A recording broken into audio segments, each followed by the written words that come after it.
I have been told to put the microphone right here, so I apologize about the P's. Is the sound? Is it okay? Okay.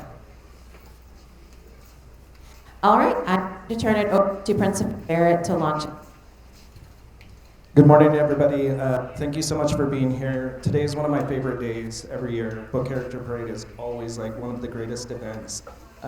Some of us this morning were talking about past book character parades, and my first book character parade here at Becker was in 2015 when we had the Onion Creek floods. I was dressed as Curious George.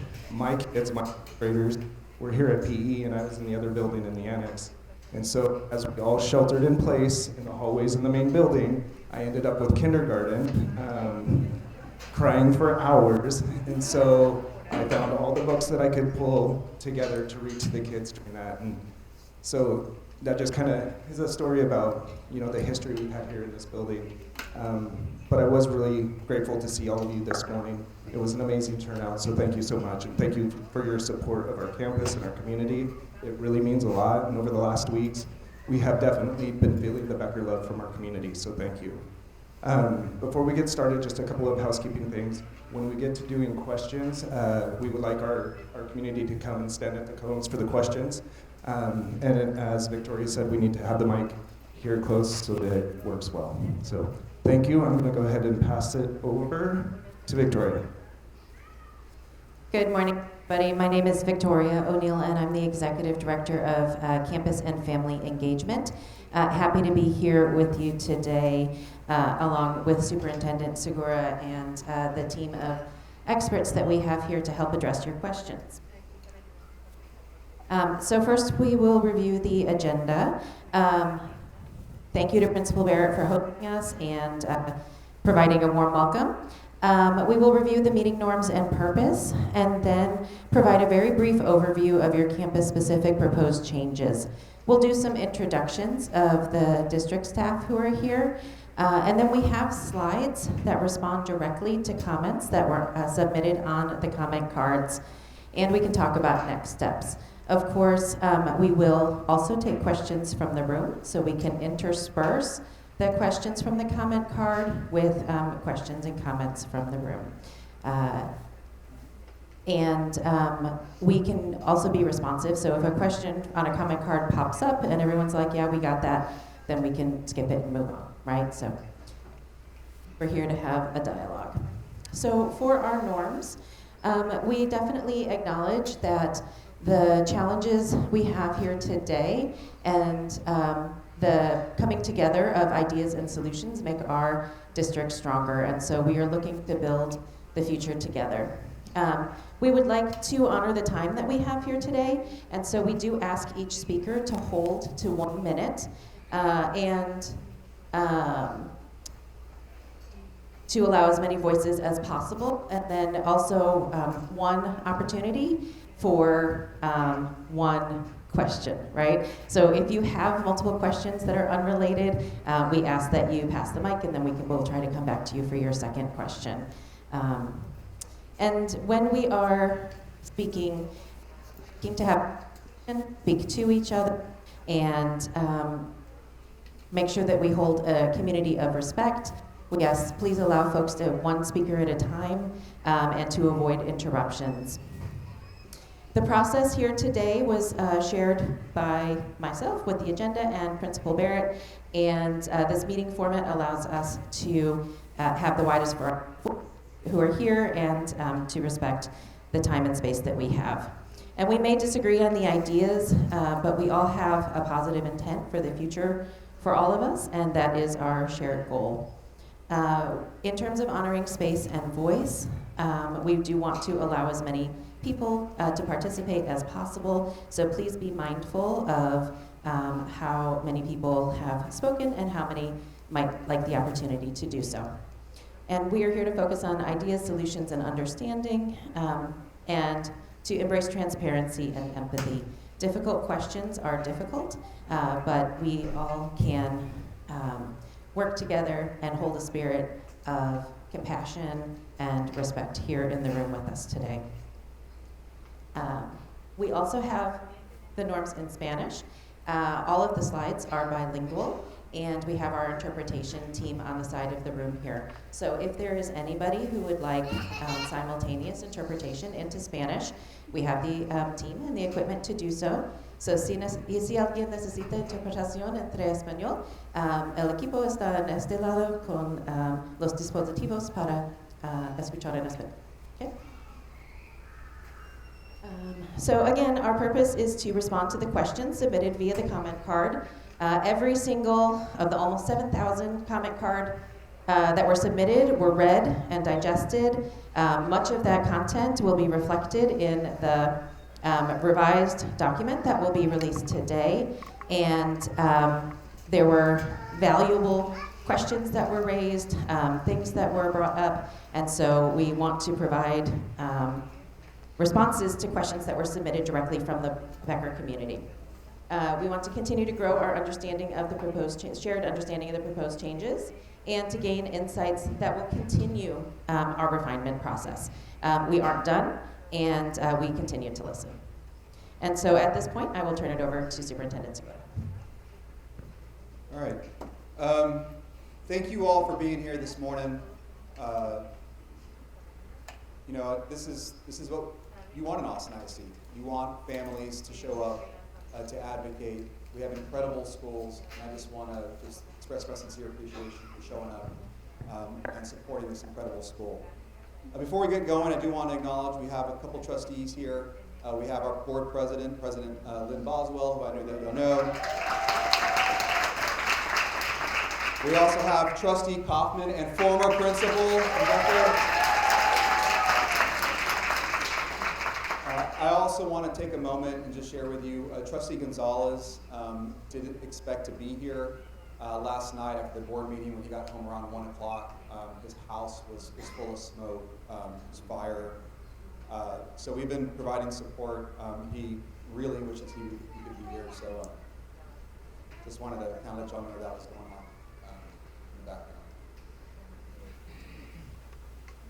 So one of the things that we as a school district are trying to do is to ensure that every single student gets what they need to be successful academically. And what I know, and I think our board knows, is that for a very, very long time, Austin ISD has not been able to provide the resources to ensure that occurs. Not across the entire district. And so, over the last many, many months, we've been talking about strong neighborhood schools. And there are incredible things happening in Austin ISD all the time. And that is absolutely happening right here at Becker Elementary School, there's no doubt. But we know that what is happening here isn't happening all across our district. There are lots of families who have to travel, they choose to travel, because they don't have a strong neighborhood school where they live. And it's our responsibility, my responsibility, to ensure that that happens over time. And so when we took on this work, there were several things that we were desperately trying to address all at one time. And I want to kind of lay those out at a high level just because I think it's important just to communicate the complexity of this plan and the reality that any time you make a change in one part of the city, it impacts adjacent schools. It impacts the system as a whole. And so in this plan, you will see 5 kind of big elements. The first being aligning feeder patterns. When we started this work, it was one of our objectives to align our feeder patterns within Austin ISD. I've said this before, and I will say it until I'm blue in the face. There are schools in Austin where you go wholly into another. Right? Think about Murchison or to Anderson, Britsky and Tabui, right? The community that gets built over time when you have that type of alignment ultimately moves systems. It moves our community. But we don't have that in all parts of Austin. We don't have that in East Austin. We have middle schools that go to 4 and 5 high schools. We have elementary schools that go to 3 and 4 middle schools. So one of our objectives was to align those feeder patterns. And you can imagine the disruption that causes when you make this type of movements. Secondly, We wanted to address our transfer policies. Our policies in Austin ISD have been in place for a very, very long time. Some of them have created unintended consequences. All right, and we'll talk about what that is kind of later on in the conversation if it comes up. We really needed to address it. Why do we have systems in place that are allowing families to go a certain path and ultimately, not view their school as their home school? And again, this is built up over decades. The third thing we attempted to do was to address our budget. Now, I want to be really, really clear. These changes will not close the deficit gap that we have. Just not. It's not possible. When 87% of your budget are people, which is what it should be, it's our teachers. It's our staff. You can't move the needle in the way that you would like, but you have to start and get to a point where you ultimately do have a thriving system, which requires a balanced budget. And so over the last 2.5 years, we've been cutting everywhere we can. We really have. But at some point, you get to a place where you have to look at campuses, and that's what started this process. So consolidations, identifying efficiencies where there are misalignments in our school system was one of the other objectives in this work. The fourth one, programmatic alignment, which I think directly impacts Becker, obviously. It is understanding that over time, the intent of the program shifts. The focus of the program shifts because people move. City changes. And so there are real pressures that we as an organization have to address moving forward, whether it's how we staff, or the requirements of ensuring a certified teachers in one of our classrooms, or what student population is required or need to support a certain type of allocation to support a program. So this is where wall-to-wall dual language comes in, as well as Montessori, right? So that's why these are in the plans, and we'll talk specifically around how that impacts Becker. And then lastly, we have to be honest about the fact that we are in an ever-shifting accountability system in the state of Texas. In 22 and 23, you had 16 schools that were an A, a B that were in 23 an F. Think about that. 22 they were an A, 23 they were an F. Sorry, BF. Apologies for that. Brain is melting right now. But it's just same students, like same teachers. And the honest truth is the influence and authority that the state has to require school districts to move through a process to ensure that we don't have those scarlet letters is something that we have to manage. Because if we don't, then we absolutely are facing the real risk of losing local control. And it can happen. Our sister school district in North Texas, it's happening right now. And so I will tell you, I know our board and I and our staff believe this, whatever happens in Austin ISD, our leaders, the people that you will have to be the ones that provide the direction for the organization. That has to be the case. And so, yes, turnaround plans, our responses to them, opportunities within the plan to ensure that we have plans that are accepted are woven into this process as well. And so it is complex. There are lots of moving pieces. What I've committed to the organization, and for those of you that know me, I am 100% committed to ensuring that we take input, we adjust, we refine, we improve. No plan is perfect. No matter what we do, it won't be perfect.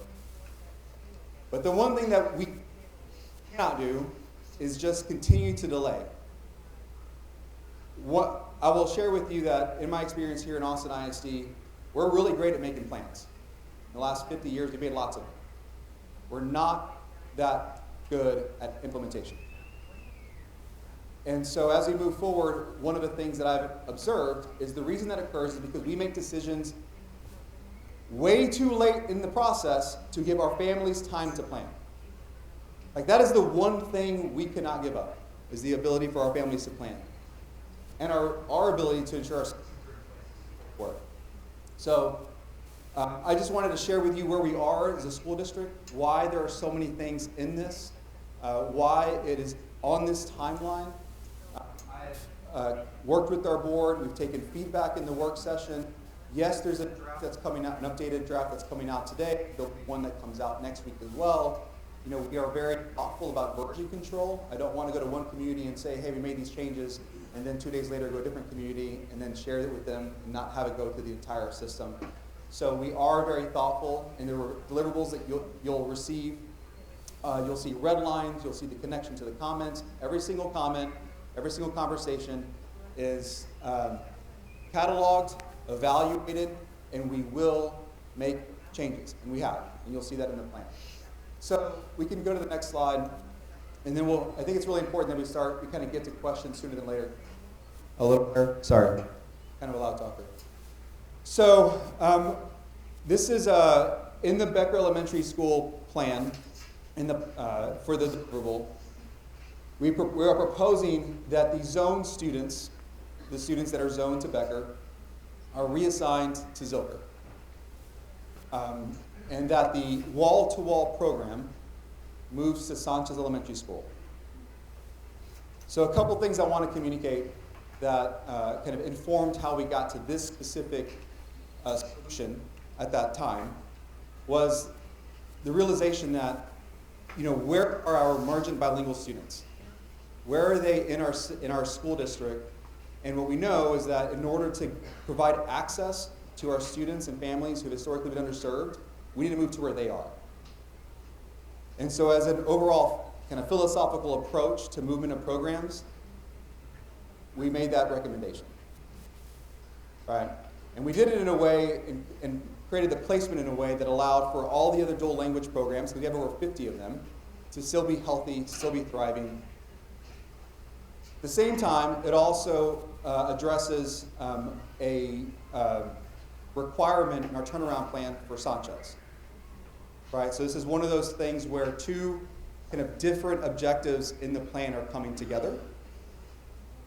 I will say that over the last few weeks, we've gotten lots of questions about, you know, location, distance, and we'll talk about that.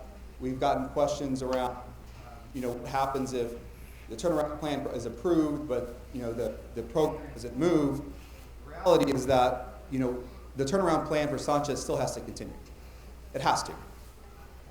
And given the number of turnaround plans that we have to complete, there's the real likelihood that if there isn't a program move there, then Sanchez would essentially be a vacant building, modernized building, and vacant for a period of time until we move another program in. And that's just a function of the stress of the system kind of setting these timelines that we have to be responsive to. So we can go to the next slide. So I really want to make sure, and Travis, I'll kind of take your lead here. I really want to make sure y'all have time to answer questions. I will tell you that we have questions that we pulled from the comments that you provided us, but I think it's really, really important that we hear from you. So I'm happy to kind of continue on. But if y'all have a desire to just start having a conversation, I'm happy to do that as well. I do not, this is your time together. I don't want you to sit here and kind of listen to me talk. What would be most helpful, Travis? I figured that was probably the case.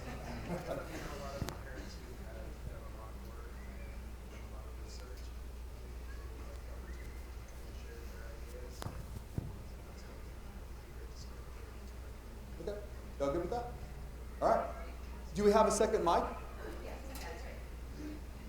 Okay. All right. Again, just to ask that we keep our comments to 1 minute. If the respondents from our panel will also try, just so that we can hear from as many folks as possible. Okay? Yeah. I'm used to having the count. So your rubric shows that Becker is predicted to have 509 students enrolled next year. The draft plan states that Becker can either go to Sanchez or the Overflow, which is your terminology, school at Overflow Immersion School at Jocelyn. My question is, will there be enough seats for the 509 Becker students that are predicted to be enrolled?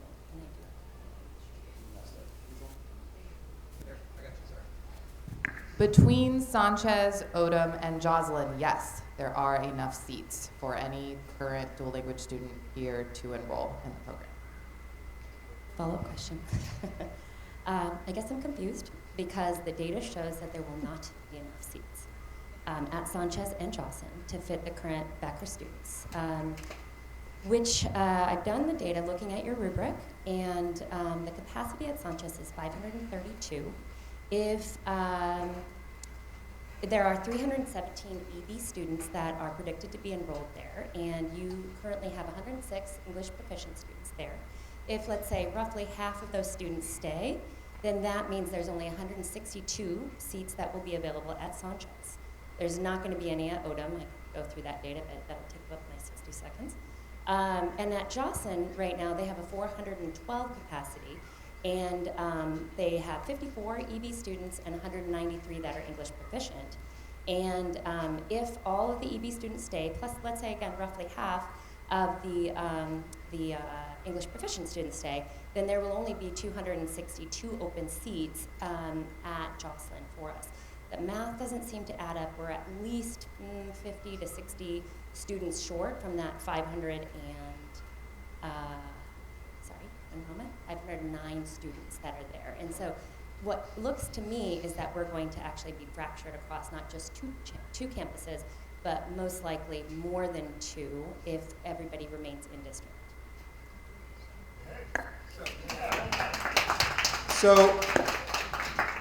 So one of the things that I'll say is, in our observations, as students move or campuses merge, the assumption that the whole, actually ends up going, is often not the case. Not that, and we also look at live-in and resides, and also have to acknowledge that there are going to be students at Sanchez who can decide to go to Zavala and to Allison. This is kind of where all of the math kind of comes together, and then you still have to look at what have you seen historically. So based on kind of the number and the percents, either increase net or decrease below, what we've seen in the past, we are confident that it will work. I know it doesn't seem, because we're counting students, but the reality is the way that students move in a school system isn't 100% in any direction at any one point. It just doesn't happen that way. Families will decide what is best for their students. You all will decide what's best for your student. We do kind of assume conservatively will occur, which is why we use those numbers. And yes, if you break them down, there's going to be some exceedance. But we as a district are trying to kind of make the adjustments and support our students in the increase for a period of time. And then over 15, 20 years, like the goal is to kind of stabilize the system for the next 30, 40 years.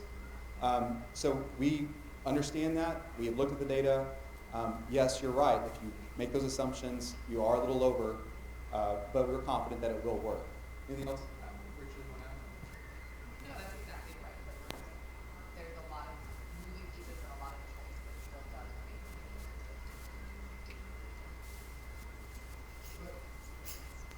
remain. Hi, thanks for pushing the questions forward because some of us have to go to a field trip.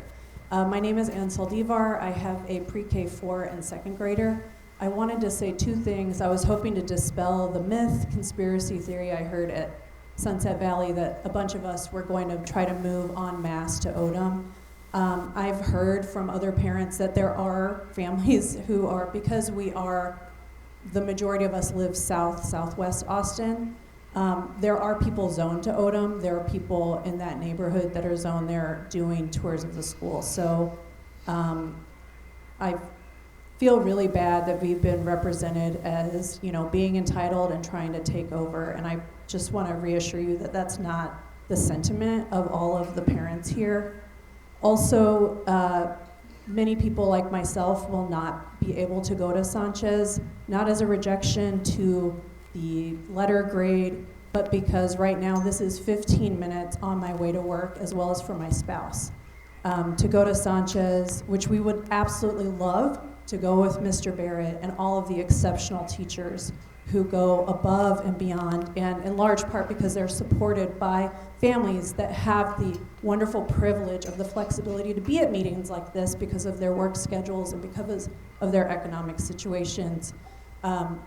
We would love to go with the school, and I think it's going to hopefully be a very successful experimentation on raising the standards, but we're not able to just because going up and across 35, up and across the river is not feasible for a lot of us. So I just want that to be on the record. It's not a rejection, it's a feasibility issue.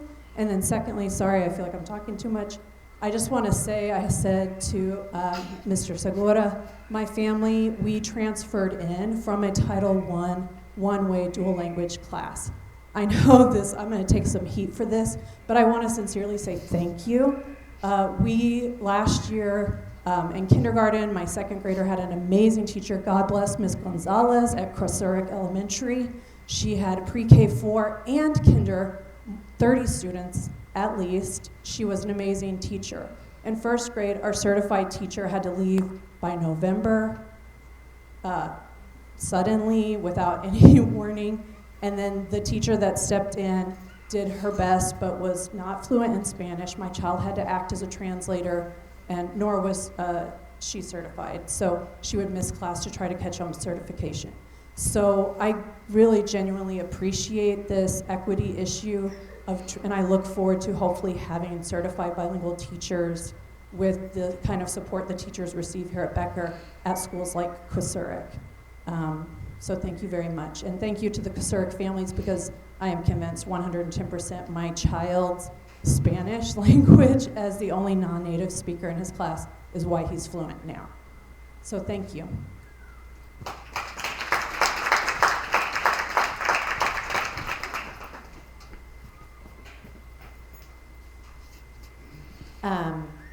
I guess I will take just a quick second to share that the way that the enrollment system is and will be, it does allow parents' choice. And so we will hear from each of you in how you rank the programs and which round you choose to apply and register in, where you want to end up. So if you are zoned to Odom, of course, we respect zones first and foremost, and so you have a spot at that school. And if there's another dual language program that is more geographically able for you to access, then the way that you rank those programs will inform the placements that we're able to make. So flexibility is built in addition to the commitments that we are making to schools that are moving and changing. Hi. Okay, you're expressing concern in your own words until you're blue in the face for feeder patterns and the disruption that it causes to communities who break apart. But in this plan, Becker is being broken apart. You know the data on where we live, and you live in the city, so you know how difficult it is to cross the river at rush hour. In fact, your math, as you've stated, assumes that many of us do not go to Sanchez. You've already built that in. The assumption is that we break apart. We go back into our neighborhood schools, and our children lose the dual language that they have worked so hard for, and they lose the community that you are trying to avoid, or you're trying to prevent losing for others by fixing these feeder patterns. With that in mind, will you please consider letting us combine with Dawson?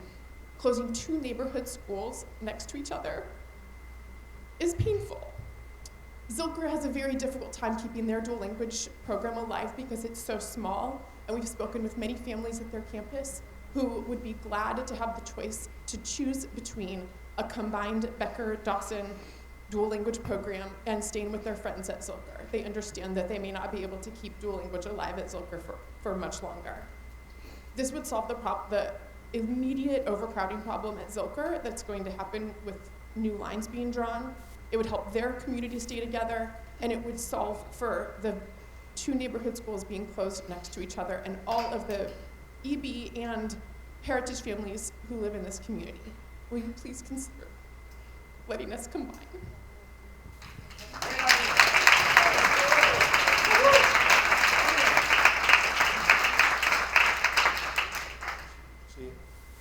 Oh, I'm sorry. I want to make sure I'm looking to, so thank you for that.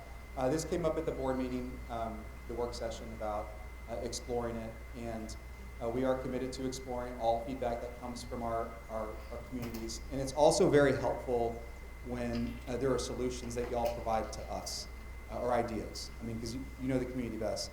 What I will say is each and every time that we analyze these proposed solutions, I have to be really clear to our trustees kind of what change in the overall goals it is going to be kind of considered. So we are looking at it. Yvette can speak to it more than I can. I will kind of acknowledge, the emergent bilingual student population, even at Dawson, still isn't as dense as it is elsewhere in the city. I hear you about heritage families, but the emergent bilingual student population kind of is the focus for the foundation of the program. And when we look at projections and movement of students, I think we just have to acknowledge that there may become a point in that plan, and as we see in the future, which would be further away, a different plan, where we're just not able to allocate the staff, because there's a very, very few staff available as a whole that are certified dual language compared to the number of educators that we have, and we're competing for them all the time. But we are going to look at it, and then I'd also have to solve for Sanchez, because one of the things that we wanted to do is to make sure that we kept a thriving thriving school in that community as well, while addressing the TAP in a modernized facility. So I just have to work through that, but the board did ask for that as well, and we are working through it. So we'll have a response. But yeah, I mean, I want to refine and improve. I just want to be really honest about kind of what the exchange is, and our trustees will be able to kind of provide that input. But yes. So, Mr. Segura, you said a lot of that, right? And you know that we are looking at areas that have a higher density of emergent bilingual students. But I also want to say that it's very important to us that we know we've got 1,100 families just in the 4 current wall-to-walls that have made a commitment that are non-emergent bilingual families to participate in dual language programming. And so that was very much a factor when we were looking at potential solutions, right? It was with those 1,100 families that we have across the district at the current 4 wall-to-walls that are participating in dual languages, non-emergent bilingual. So that was factored in. Again, just talking about the sustainability, right, of long-term, and that is also really driving our decisions. You'll have a response as well in the documentation. Anyone? Great idea.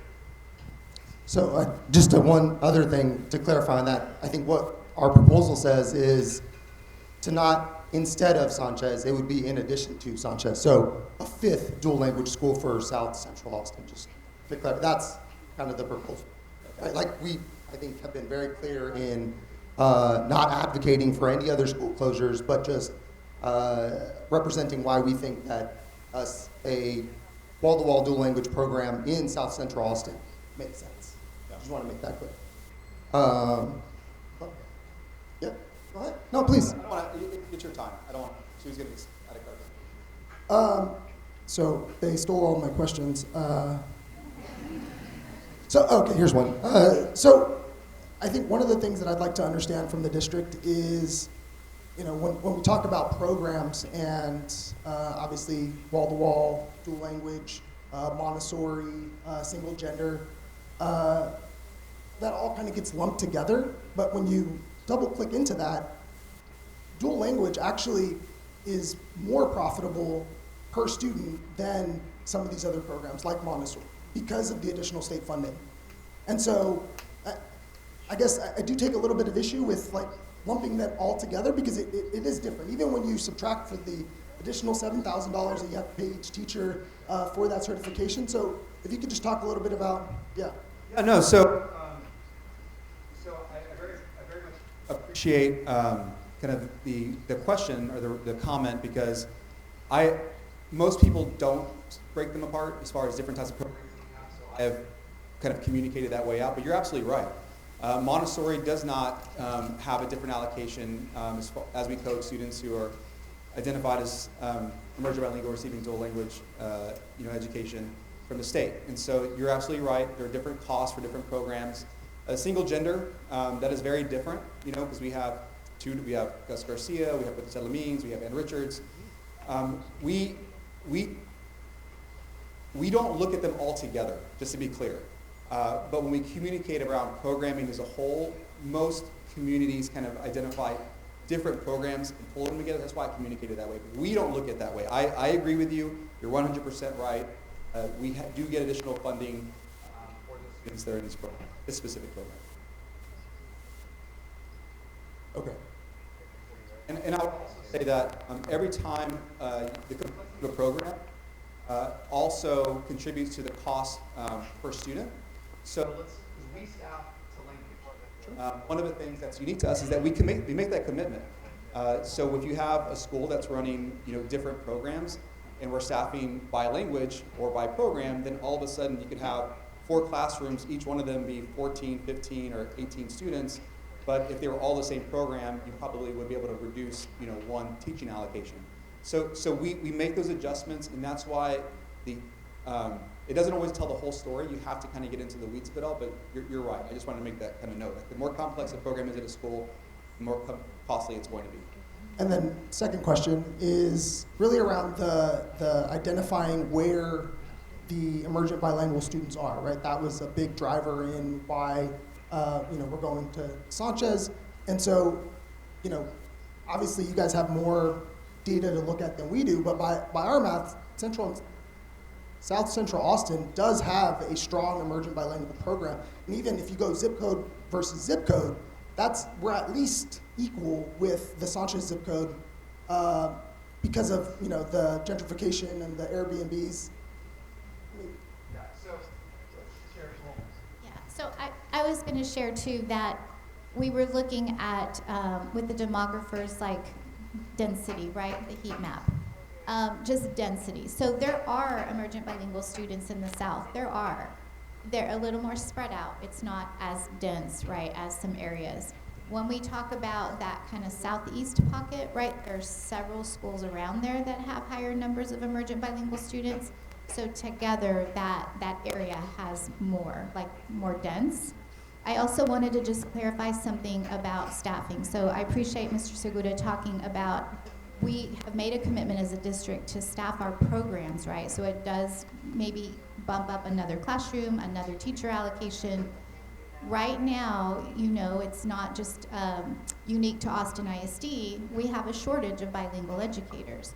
Every year, by November 1st, each district needs to submit the number of teachers who are on waivers or exceptions. That means bilingual exceptions, teachers that don't have their bilingual certification, right? They're maybe en route to get their certification, or teachers that don't have their ESL certification, they're en route to get it. So Austin ISD this year is reporting over 400 teachers without bilingual exceptions or ESL waivers. And so again, our state is moving towards ensuring, it's our goal as well, but the state is also moving to ensuring that our teachers have their certification very quickly. So that did not drive a lot of this, but as we have these conversations, and I appreciate the questions you're asking, right, we also have to consider other pieces that are happening as well.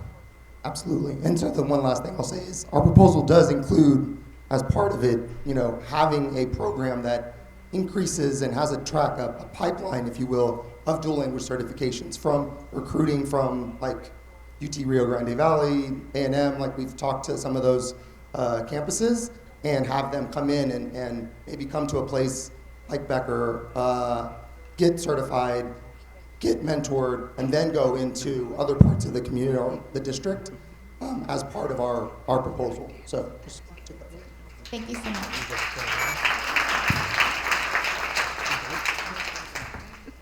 Hi, thank you all for being here. So he kind of stole my question about where the EBs are. However, if you look at the Sanchez area, there's $1 million homes and Airbnbs all around it. And your proposal is going to start transporting EBs to Sanchez and recruiting at Sanchez to keep that 50-50 ratio. This is something that we've been asking for 5 years, and now we're being penalized for not having enough EBs. When there are enough EBs in 78704, the percentage of EBs is smaller, but percentage can be deceiving. We have more by number based on your own data. As well as we have more seats per EB than we do on 78702. So I'm asking, why did we not get that 5 years ago? Why didn't we get the transportation, the recruiting, and the help to get to the 50-50 ratio? And why are you penalizing us today? So thank you for your question. One of the pieces that we're moving into that is new is an unzoned campus, right? So we haven't had that in the past. Right now, Becker is zoned, and the 4 wall-to-walls are zoned. And so priority will always go to the zoned families, right? That is how we're built, that's how it works, and we want families to go to their neighborhood school. That does somewhat prohibit any like entry point, like how do you then, so this is the plan for the unzoned. We're actually gonna set, through the Enroll Austin system, where as applications come in, we're looking at least 50% of the seats, right, to go to emergent bilingual students, and up to 50% to go to the non-emergent bilingual. We can set those parameters with an unzoned campus, which is not what we were able to do at zoned campuses. But I guess that, why couldn't we do that here? With this, we have the same number of EBs in 78704 than 78702, and if you look at the data, most of the EBs, most likely, because we don't have the demographers' data, live south of the river, which is a barrier. So they don't live right in that immediate area. So I guess I'm wondering, why is that not feasible for Becker?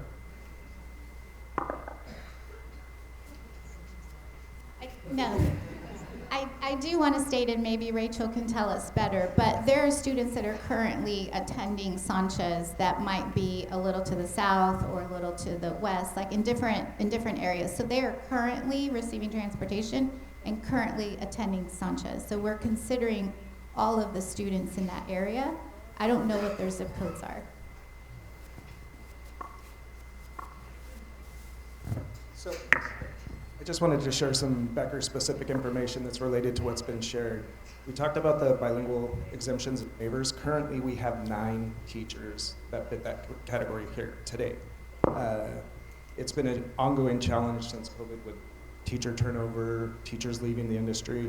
I do believe that we've done an exceptional job here mentoring new staff and building their capacity, but staffing has been a huge challenge, and recruitment has been something that I have prioritized every year, and talent strategy or human resources has supported that. I have gone to El Paso, I have gone to Laredo, I have gone to the different universities in Central Texas to recruit, and it's not as easy as it sounds.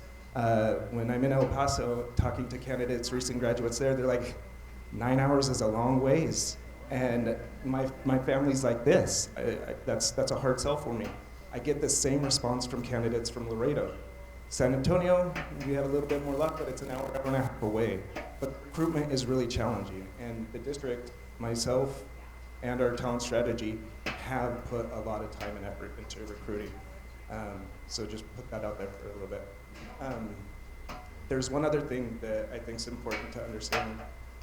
A lot of the dialogue I have seen is about the wall-to-wall campus as opposed to a campus that has like one strand or a couple of classrooms that are bilingual classrooms, but also have ESL at a grade level. There's an assumption that I think that the wall-to-wall programs are better. So I'll give you a specific data point. My wife is the principal at Casey Elementary. I compete with her all day, every day on our data. And last year's data shows that the dual language students on her campus are performing better than our dual language students. So there is access to dual language programs at campuses that are not wall-to-wall, but it doesn't mean that they're not as good as this one.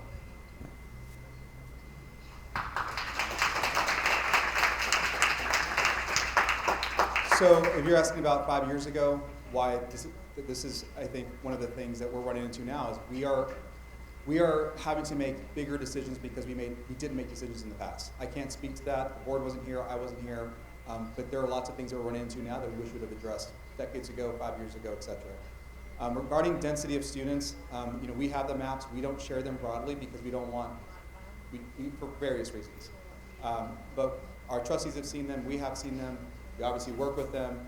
I'm happy to maybe figure out if there's a way I can communicate percentages or maybe a way to communicate density to kind of share at a high level why it is different there than here. But that's probably the best I can do. But I will work through that. Hey, Matthias, thank you for the chat up here this morning. Hey. Yeah, Sorry.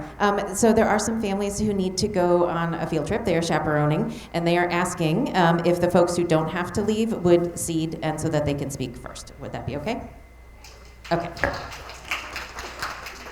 All right. So Where's the field anybody trip? who feels really strongly that you would like to speak before you have to leave. Okay. We're gonna let this. I'm so sorry, and I will. I stuff No, you're fine. I just want to say thank you so much for being here and taking your time, and I really appreciate the words that Mr. Barrett just shared about the other programs around the district, and that's actually my question. I understand, while I echo everyone's thoughts on loving the idea of maintaining some continuity with Becker in the South Central Austin, as a family that does commute from Southwest Austin, I have a pre-K 4, and I know that I actually have heard, I know Oak Hill has a strong EB program, and that there is that demographic that supports that as well. And I was curious if there's any discussion about whether students that are maybe like we're zoned to Patton but believe strongly in EB, if we could be considered, or if maybe those like Casey or Oak Hill, if those have been considered at all for expanding their dual language program to accept more children. So we are currently we're reviewing, right? So all dual language programs that we have now. I do want families to understand it, so thank you for asking that question. Your question is about expanding. We're looking into that, but it also is a good reminder that there are campuses out there, and you all will be able to apply also, right? If there is a dual language campus, then please also take advantage of the application for that. Yes, so I guess, is there consideration at those places for, I know we're talking about non-zoned, but I am just curious, like, I know that like Oak Hill is pretty full, is the reason why I Yeah, asked so that. for those of y'all that were following along in the board meeting super late at night, not this last one last night, but the one before that. I was got there. through this week. Oh yeah. The whole time. So there was a kind of a philosophical question regarding how AISD leans into dual language, right? We do, and we talk about that all the time. We're very proud of it, but we're making changes based on a program that had been built for years and hadn't really been adjusted in a pretty significant way. And so there have been questions that I've gotten from trustees, questions that we've had as a team about, what is the proper way to ensure that we have more access, but that's also so that it's sustainable, right? And as Principal Barrett just said, it doesn't have to always be a wall-to-wall program. We are going to spend time kind of going through that. We're going to be looking at magnets. There's lots of other large programs that we as a district have to take on and just assess and figure out, is this how we're going to provide this support, or is it going to look something a little bit different? You probably heard that comment at the work session, or maybe it was in a different meeting, but that is one thing we have to really, really think through. Unfortunately, what I would say is, in this moment, because of where we started, we were working with what we had. And so we have, how many campuses that have dual language? 58 right now. The question becomes, how do you create kind of this type of experience in other schools without having to go all the way to wall to wall, and then what is that cost going to be, and then how do I create the resources to be able to support it long term? That's the question. And I know Trustee Singh and Trustee Kaufman are like hyper focused on making sure that we kind of go there, but that's going to occur over the next probably 18 months. But we have them, we're investing in them, providing resources, but expansion is always a question, because I don't want to expand something until I know we can do it well. 100%. I just wanted to throw that out there because I feel like that has been something that hasn't been addressed. And I also want to say that I appreciate everything y'all have done. I understand from working in business how sometimes there can just be a cataclysmic event that happens. And I know we have 3 things going on. So I sympathize with that. And I want to say, like, my homeschools are getting reschooled, and I'm fine with I'm excited to go to Crockett and excited to change that. And I know there's people that have been concerned about that. But I do want to say one thing that I don't know if y'all have taken into consideration, and this has nothing to do with Becker, but simply the fact that our voting lines do not match with even our home schools. So for example, I vote in Legend Oaks for Kaufman, but all my schools zoned currently and future are not under him as the trustee. And so I think that can be confusing. It can be great, maybe we have more advocates, but at the same time, those pathways do not match, if that makes sense. Yeah, so because there are two different data sets that are driving, the decision for each. The first is the census, right? Where people live. That is what drives the work that kind of realigns boundaries for our trustees. They did that for the 2020 census. For our work, it is a little more complicated than that, right? It's not only where people live, but it's where students are. It is kind of acknowledging that people and families move through the city a different way. There's alignment in programming.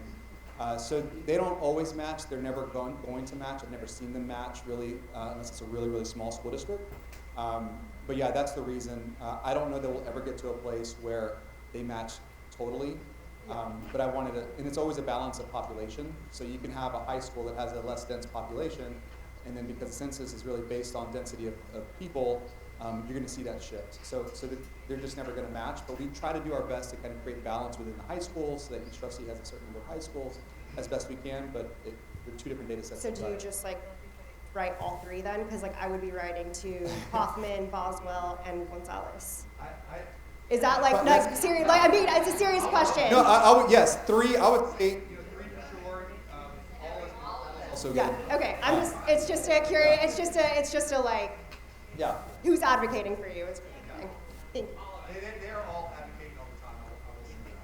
They're very good for it. I think it's,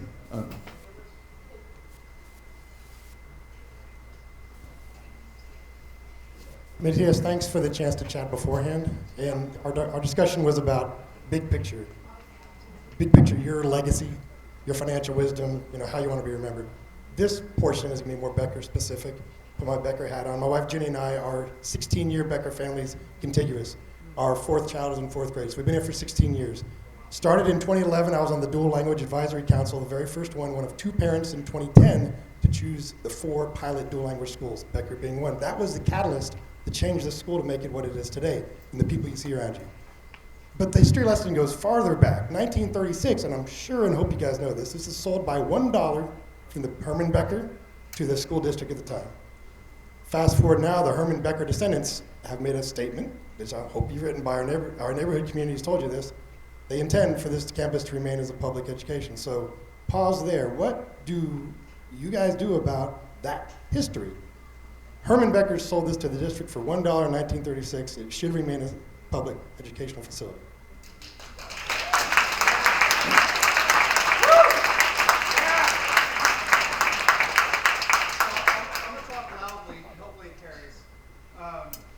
I'll keep the mic then. A couple things. So the first and foremost is that. Can I have yours? Oh man, that's harsh. The reality is that yes, there are different things that are tied to different properties. Whenever we think about repurposing, whenever we think about what the next kind of version of the history of a campus or a site is, we work with community, we identify, okay, what makes sense. Educational to purpose, we went through that process a couple different times in our history here just recently with Austin ISD. I would say most recently, the time that we went through it is when Pease actually closed, right? The state of Texas, I think 1887 had said, Pease Elementary School will be designated as an educational space or facility, and we acknowledge that. So we went through the process. It wasn't an elementary school, but we ultimately were able to work with Congressman Doggett, find funds, repurpose, and then move it and have it become an early childhood center. So I just want to, I know that when we talk about repurposing and real estate, lots of folks kind of get all the way to the end around, sale, what is it going to be? That's not what drove any of this. It was really about trying to find overall systematic improvements, but anytime we go through a repurposing, the community will be involved. Regarding legality or kind of what's in title or kind of what commitments are on the property, that's not even something that we would have spent time going through because A, it's not a vote, and B, whatever we would do with you. But we have different ways to kind of still activate sites. We just wouldn't operate it as a traditional elementary school. I didn't look at the I didn't look at the title of all the campus. I just don't have that. I mean, so we have the authority to operate the school, to operate as we need. What is it? Public and free school. All right. Awesome. She was not playing. She's just smart. So, public and free school. Okay. So I mean, if that's the case, I understand that. I mean, I don't know what you would want me to say at this moment, except that we would have to go through that process, determine kind of what meets the requirements in that statement. If it's in title, is it a statement made by the family?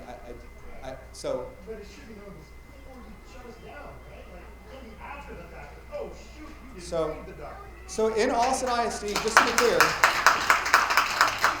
so I will tell you, in Austin ISD, given the fact that we're 144 years old, almost every property we have has been given to us by some landowner, by some family. That's just the honest truth. We have 132 properties across the city. Most of them are like that. And so we navigate it, we work with the community. If you go before the fact, then the question becomes, are you selling property, are you repurposing, and then making a decision to close the school? That's not what we're going to do. We're not going to talk about how much something is worth or what we're going to do with it.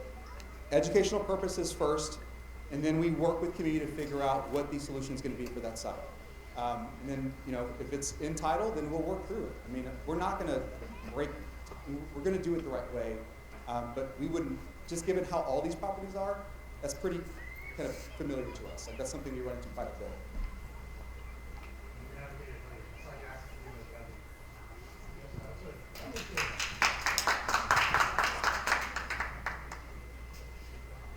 Okay.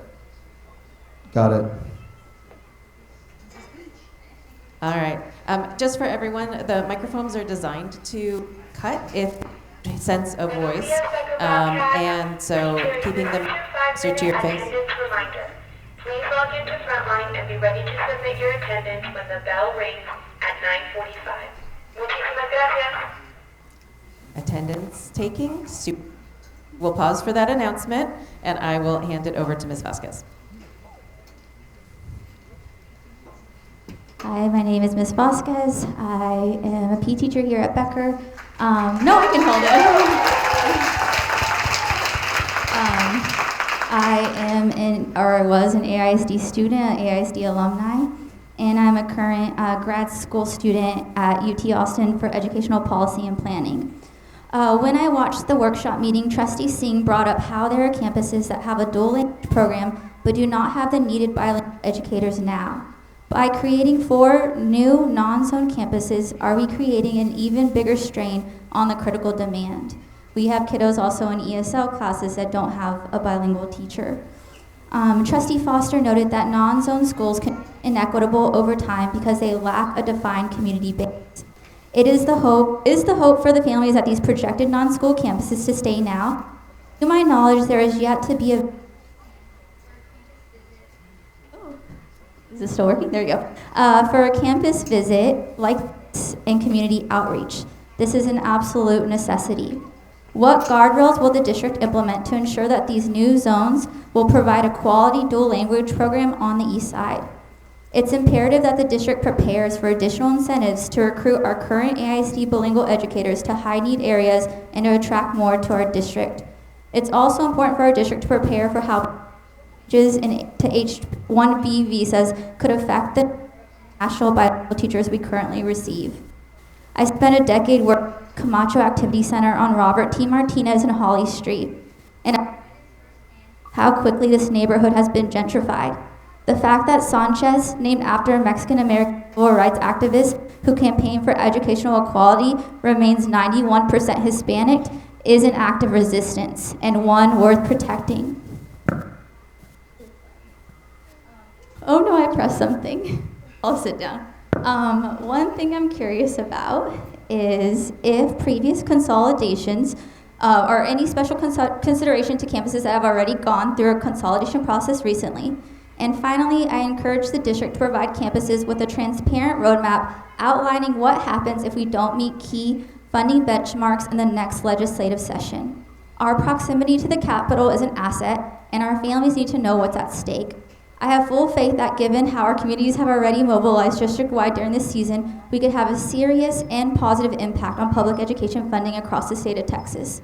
I care about the sustainability of the district as a whole, and I'm asking you to do this right and minimize harm. And I know that we can't control Sanchez having the accountability ratings, but I think we can control that they're being fractured into 4 different schools, and that there hasn't been community engagement as far as a campus visit there.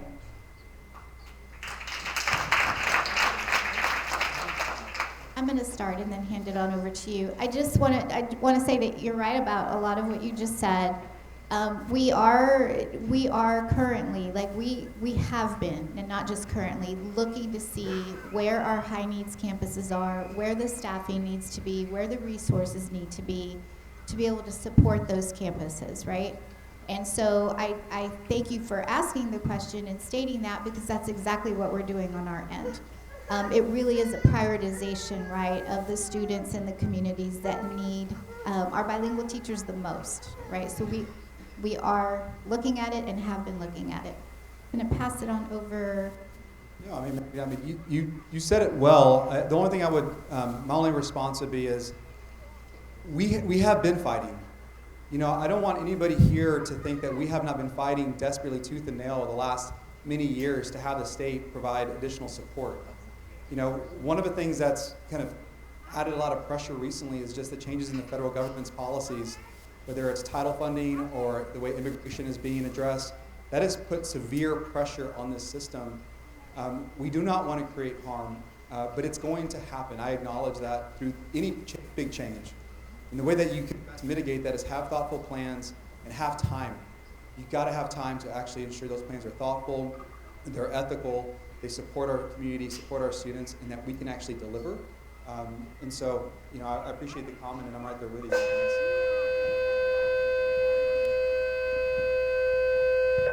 So yeah, I feel like like if this came out like during the legislative sessions, our parents could have gone to like the people who have the power to provide funding, or like they're sitting on a surplus budget. And so I think it would just be nice to know, like, okay, if we get this much funding, this is what it means for our district. If we receive this much funding, this is what it means for our district. So then that way, when people go, they know what's on the line. And I know that there has to be a balance, because we don't want to like have like fear amongst our families, but I just think that we need more people at the ledge, and not just us. I know you were there, I was there, we're all there, but we need more people there. We need to build our army.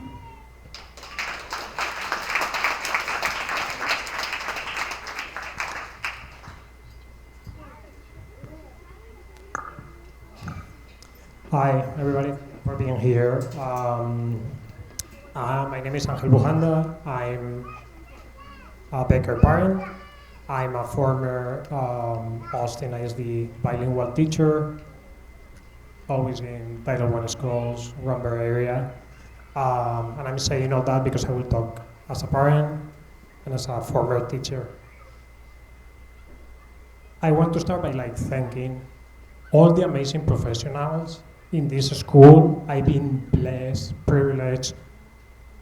I'm thankful beyond belief to them. My kids have been the privilege to be here and have an amazing and outstanding public education because of them, because of the administration that is here too, and I want to thank them there. And because of the district that is the ultimate responsible of all this happening. So I want to start there, making that really clear. I want to thank you too for explaining all the pressures that are leading us into this situation where we have a big budget shortfall and force us to make hard decisions. And thank you for incorporating the feedback. I was telling Matthias before that incorporating the short-term decision is what we do with the schools. The long-term and strategic plan is to defend our public system in terms of education. And incorporating community feedback into this plan is what's going to work for our long term, to have our community identifying with public education and defending public education. So I appreciate that. In terms of this amazing staff that we have here at Becker, Becker is impacted, or he may be impacted. We hope he's not impacted. Worst scenario comes through, and we need to close. a high-performing, academically high-performing, and low-cost school, something that has been achieved by all these amazing professionals. If that comes to happen, my question is, what's the plan of the district to ensure that staff at Becker, whether that's cafeteria staff, custodians, people at the front office, teachers, administration, everybody from the bottom to top, they play in an even playing field? They have done an amazing job, as good or better than anybody else in any other school. How do we set a even playing field for them to keep their jobs and positions, right? We want the best people to stay in ISD. What's the district plan for that? So, I got it. I can. I just wanted to say one thing. I just wanted to do a time check. We will stay. I know that Matthias will stay. However, if we can cap the line, so if you are my caboose in elementary school terms, right there, and then that way, we also know that this meeting was scheduled until 10, and so if there's, I asked to cap the line. We've got like 9 minutes left officially, and if people need to go, then of course we understand if you slip out. I'm sorry? I will stay here. I don't know when this space will be used, but I will be here till we have the conversation. Okay. Are we okay there then? I'm checking with the group. Are we okay there? Okay. All right. Thank you. So I'm going to try to be brief in my responses and very direct. We immediately, when we released the plan, also provided a structure for how we're going to go through the hiring process and the staffing process to ensure that all of our staff, the unit of change in our school district, is supported and protected through this process. We provided that deliverable.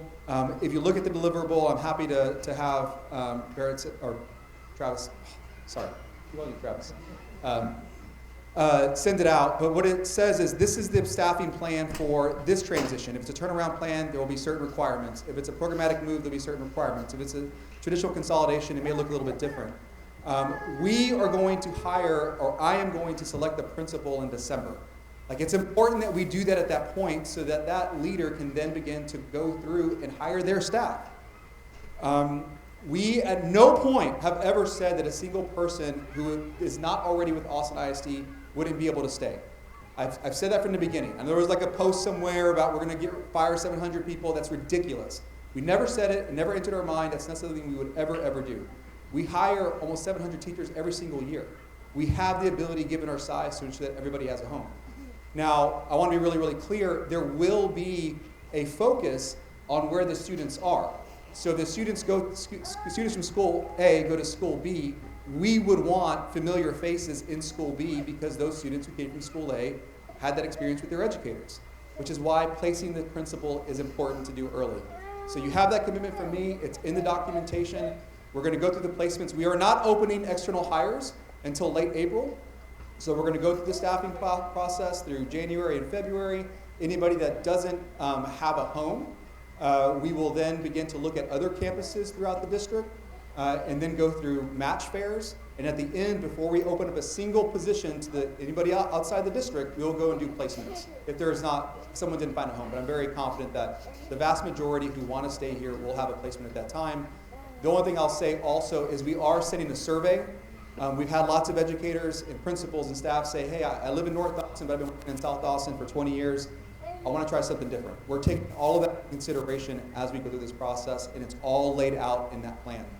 My commitment, we've never looked at contracts. That's not, so we have a thoughtful plan. That's how we're going to do it, and it's all documented. When we get more updates, we'll refine it and improve it. Still, I'm going to just double click on that one.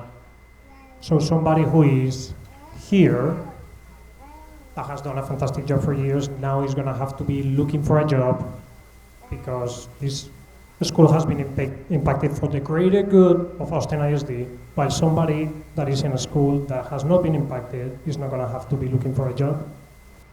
So They have their job secure, but like people here, they don't.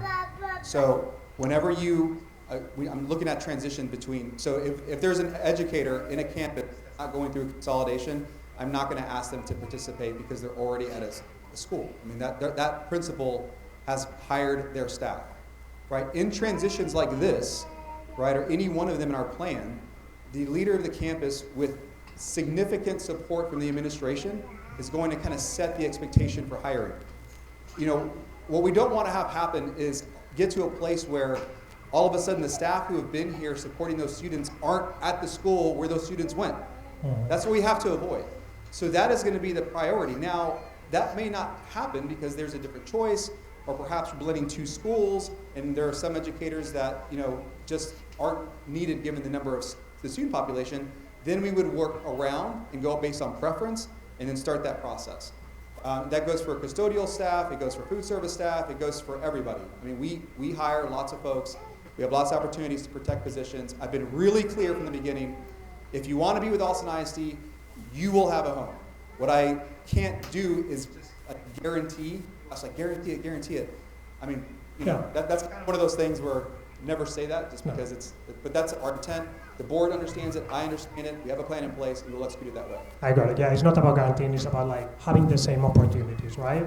Because I would say that the staff would actually be prioritized because we're holding any external positions or any other hires until those staff are placed first. Thank you so much. Thank you. Appreciate it. Thank you. I want to speak to that from the principal perspective, right? Staffing has been a significant challenge for the several years, and as I talk to candidates and reach out, get their resumes, I often hear things like, "You're the 15th principal that's called me." Right now, it is a teacher's market. I'm highly invested in our staff. I've had a lot of conversations with our staff. I have committed my 100% support to help ensure they all land in a place that they are happy to be in. I can't guarantee it, like Matthias said, but that is a commitment of mine. And because our staff is so dedicated and hardworking, they will be highly sought after in this transition. You all know that. So we have a great team, and we will support them in any way we can. I've told them, like, on the one hand, I don't want to start over. This is year 6 for me here, and we built something really great with this team. I want to continue to do the work with the people that I'm doing the work with. But there will be changes if the plan moves forward. And as we navigate those changes, they will still have my full support.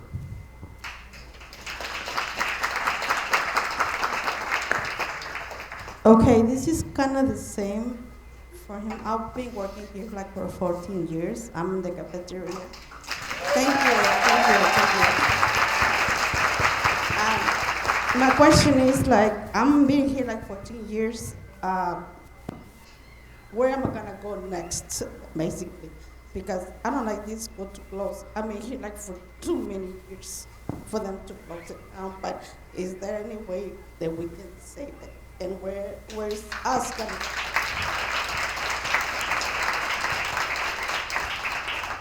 You're amazing. You're absolutely incredible. People, like staff, like you, like I love you. Like that's exactly who we are as a school district. Thank you so much. You've given your career to Austin ISD, to Becker, and there are lots of people like you, and that's who I am going to protect. I can't tell you where you're going to go because we don't know yet what's going to happen. You know, we're going to go through that process, but I can promise you that Christine, the operations officer, myself, who is over all of food service, I guess I'm technically still over all of food service. I'm going to make sure that our staff, those who've been here with us, share our values, share our culture, are supported. And our first goal is going to make sure that you have familiar faces and familiar people around you in any move. That's the goal. I won't be able to do it in every case, just because when you bring people together, there's not that many spots. But then we will ask you, like, what do you want to do? And then we will make sure that you get to a place that is comfortable and right for you. But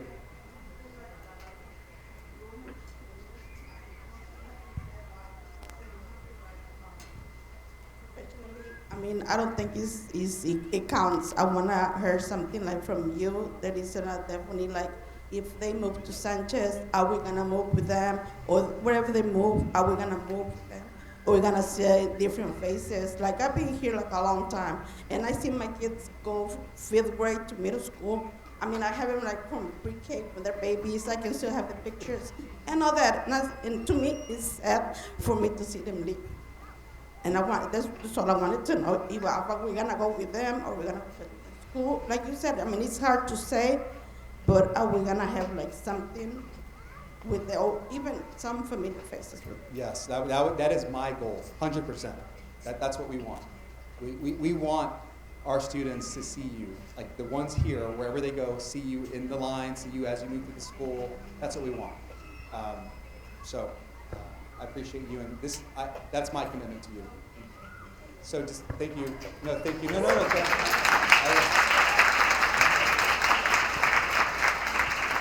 Hi, good morning. Okay, I have 2 concerns, and I'm going to try to go as quickly as possible. I'm going to stand by my husband because I get nervous. Okay, so our first ask when everything started, we all came together and we said, please keep us together as a community no matter what. And then I don't believe that a heat map was actually done as to where we all live. So here is the heat map. The school that was chosen for us is geographically infeasible. And so, thanks guys. So a poll was done and only 14% of parents can make it to Sanchez. You have over 30% of parents that are going to try to get into Odom. You have another additional that are probably going to leave the district or that want to go to Jocelyn or that will go to their own schools. So I know that the first speaker brought up, that worried if there's going to be enough space. And I know you said, yes, there's going to be enough space. When the math is done, there's not going to be enough space. With Odom, for instance, if that's 30% of us more, that's roughly around 150 students that were going to want to go to Odom. It was also said that Odom would it wouldn't be completely wall-to-wall. They would have Sunset Valley Go. You would also have an English track. There's just not the space, and there's not the space at Jocelyn either. So my additional concern is that at the end of the day, we're going to be told, hey, just go to your neighborhood school, because we have 50 dual language programs. I was an educator in Austin, and I was a bilingual teacher, and there is a huge difference between a one-way bilingual program and a two-way bilingual program. And hold on, I'm almost done, I promise. And most of when we called all of the schools, they're mostly one-way, and they work really well for kids that are emergent bilinguals, or if you have English speakers go into the one-way dual language programs, they exit, they speak Spanish, they speak English. If you're Anne had commented earlier today, but she's gone. My worry is that that's gonna be the choice, is we're not gonna have the space, we're gonna have to go to the neighborhood school that has a one-way dual language program, and it's not the same as what we signed on for. Or no DL track at all. My second concern, and this is a little bit, sorry guys, I'm gonna go fast. My second concern is that you are dismantling really good schools and you're going to kind of fertilize the rest of other schools with kids that have scored well to try to bring up an average. Does that make sense? Hear me out. Okay, hear me out. Okay, so by doing that, there are kids that made schools fail.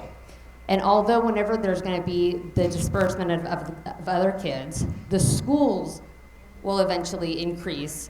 But you have kids that are going to graduate in AI that are still failing. And so I realize that there's turnaround plans, but there are thousands of kids that are going to fall through the cracks, and I'm worried about those kids. Okay, that's it. That's all I got. So my first response is failing because of who they are, the color of their skin. But you said kids fail. Like there's kids that are failing, and I want to just acknowledge that AISD, so AISD. I just want to say that the way that it was received was maybe more like felt like that. So I just want to acknowledge like the way that I received it. So I appreciate you clarifying. I appreciate that. And I don't think that's kind of the vibe. That's not. I just wanted to just. I know, but I just want to be really, really clear because sometimes that happens where it is shared as though if student movement occurs, we're just dispersing students to all of a sudden raise grades, which that was. Yeah, but okay. So, but why? That's assumed. Okay, but the problem, that's not, we're not moving students to raise grades. What we're trying to do is to allocate resources to the students where they are to ensure that they get what they need to be academically successful. But it's not student movement. It's not student movement. It's us. It's us. Like it's the resources required to ensure that every student gets what they need. It's not moving students to all of a sudden pass a test. Can we, there was a request from the side of the room to allow one speaker to speak at a time and not to interrupt. So we're addressing her question at this point. Thank you. Yeah, so we're not moving students to raise grades. What we're trying to do is to find resources to ensure that all of our students in Austin ISD get what they need to be successful. It has nothing to, the movement is a function of what has to be done to actually pull out and identify dollars, time, teachers to actually move the system. We're not moving. Sorry. We're not moving teacher. I mean, I appreciate that's how you feel. I understand that, and I accept that. But that's not what we're doing. That's not the purpose of it. We wouldn't. That would be a different plan, in fact.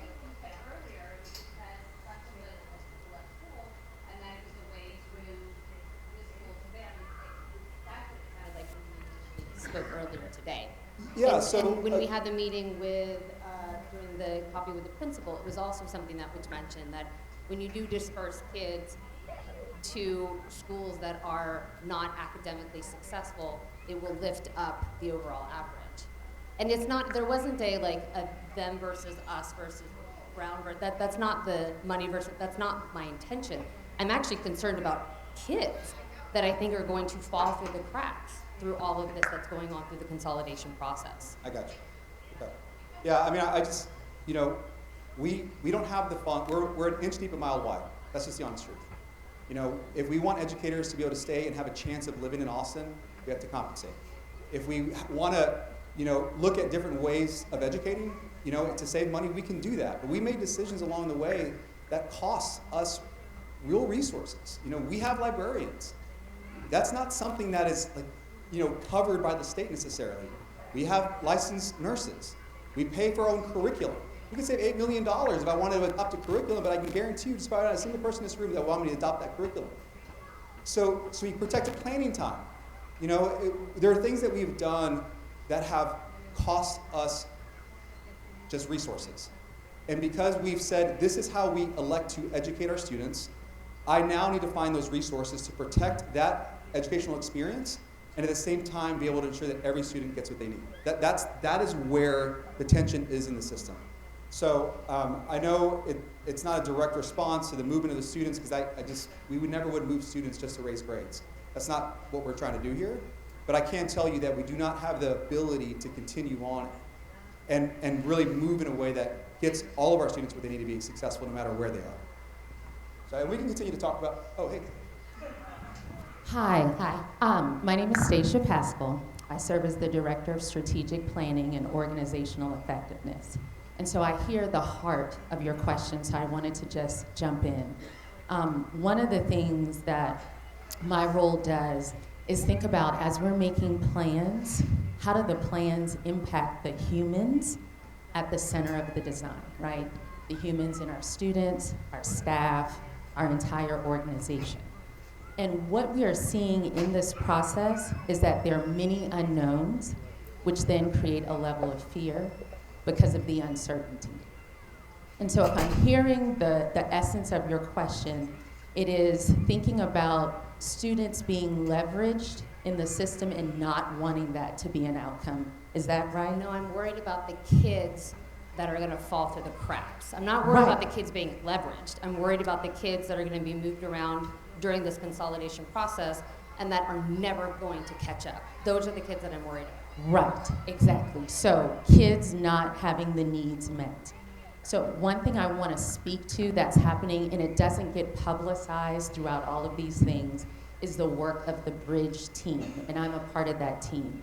And our work is really centered on how are we supporting students now in this process as they see all of us with our passion for our students advocating and not attaching that they think coming to my school would be bad or they think my school closing, then that means they don't want me to be here. So we're really focusing on how are we looking at our morning meetings, how are we looking at advisory lessons, how are we supporting teachers so that our identity isn't lost in this process. So that's one piece. Another piece that's happening is professional learning with our counselors as well as our principals and how to lead and support during this process.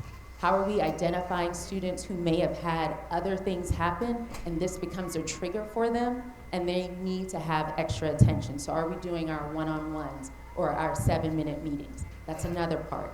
The other piece is we are working on our transition plan for care for students, looking at not just like the academic piece, but how are we attending to the students so that they can actually show up and learn, right? So that is taking place as well. We have research that we're using. We're utilizing information from other school districts that have gone through this process as well. So it's licensed mental health professionals, our restorative practice, we're using transformative SEL, our counselors as well. So that part is happening. It's just not something that's embedded in the forefront. So I just wanted to name that as well. You also had a question, Noelle, about space, and I didn't get a chance to talk a little Sorry, bit of yeah. that earlier, so I wanted to address it as well. When we started this process and you saw the data rubric, you saw a lot of numbers. We were not counting portables. Some people didn't like that in the beginning, but it did offer us an opportunity to have flexibility.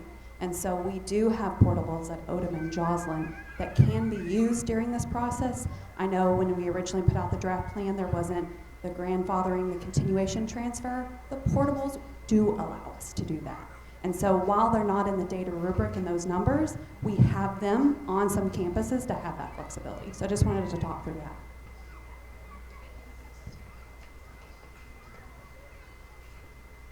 that. Thanks. John Powers.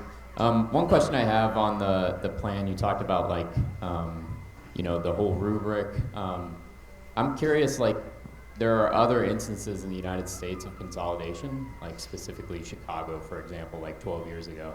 Can you give me a specific example of how you can take a lesson learned from a community like that and how you applied this plan differently to try to like get a different outcome?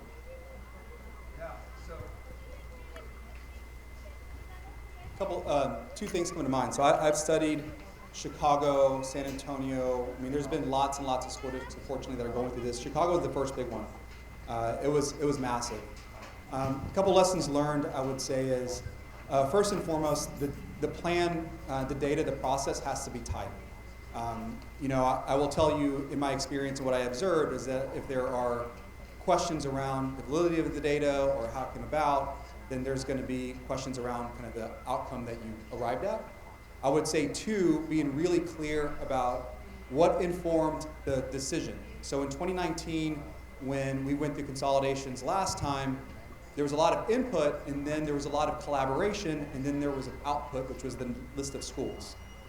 In this instance, we were very clear, this is the logic that we use. We may not all agree on the logic, but this is the logic that was used to arrive at that recommendation in that initial plan. So that was number two. I would say the third thing, this is what I experienced here at Metz and Sanchez, as well as Norman and Sims, and I also observed this out in Houston on some work they did, was you have to really spend the energy on the implementation plan. That's like the big thing. Like right now, what I'm really worried about is that somehow we push and push and push the can down the road, and then all of a sudden we're making a decision where there's very little time for us to be able to support your family and students. Y'all weren't affected by this really, but just a couple of years ago in 2023, I've said this before, we elected to move 6th grade out of Mendez and Martin in April. We elected to move international out of East Idaho College High School in April. And we were reeling from it that entire semester through the summer, and all of our 6th grade students who ended up at the elementary schools the following year never actually got what they needed to be successful. We were scrambling with instruments. Fine arts and PE are very different in 6th grade than they are in 5th grade. The certifications are different. The staffing are different. The way the building works, all of that is different. And so I am wanting to make sure that if we're going to make a hard decision, you make it with enough time to plan thoughtfully. So those would be the 3 things that I've observed and tried to incorporate in this plan, which is why I'm really pushing for whatever decision, whatever thing we do in any year that it occur in November, because the registration process for enrollment starts in November. If I wait till January or any time after that, then I use half of that time. That creates a disruption in the back end, and then families get frustrated because the system doesn't work. But those are the sorts of things that I'm really trying to navigate as we move through this. Of course. As the leader of the enrollment department, among others, I would like to clarify that typically our enrollment starts in November.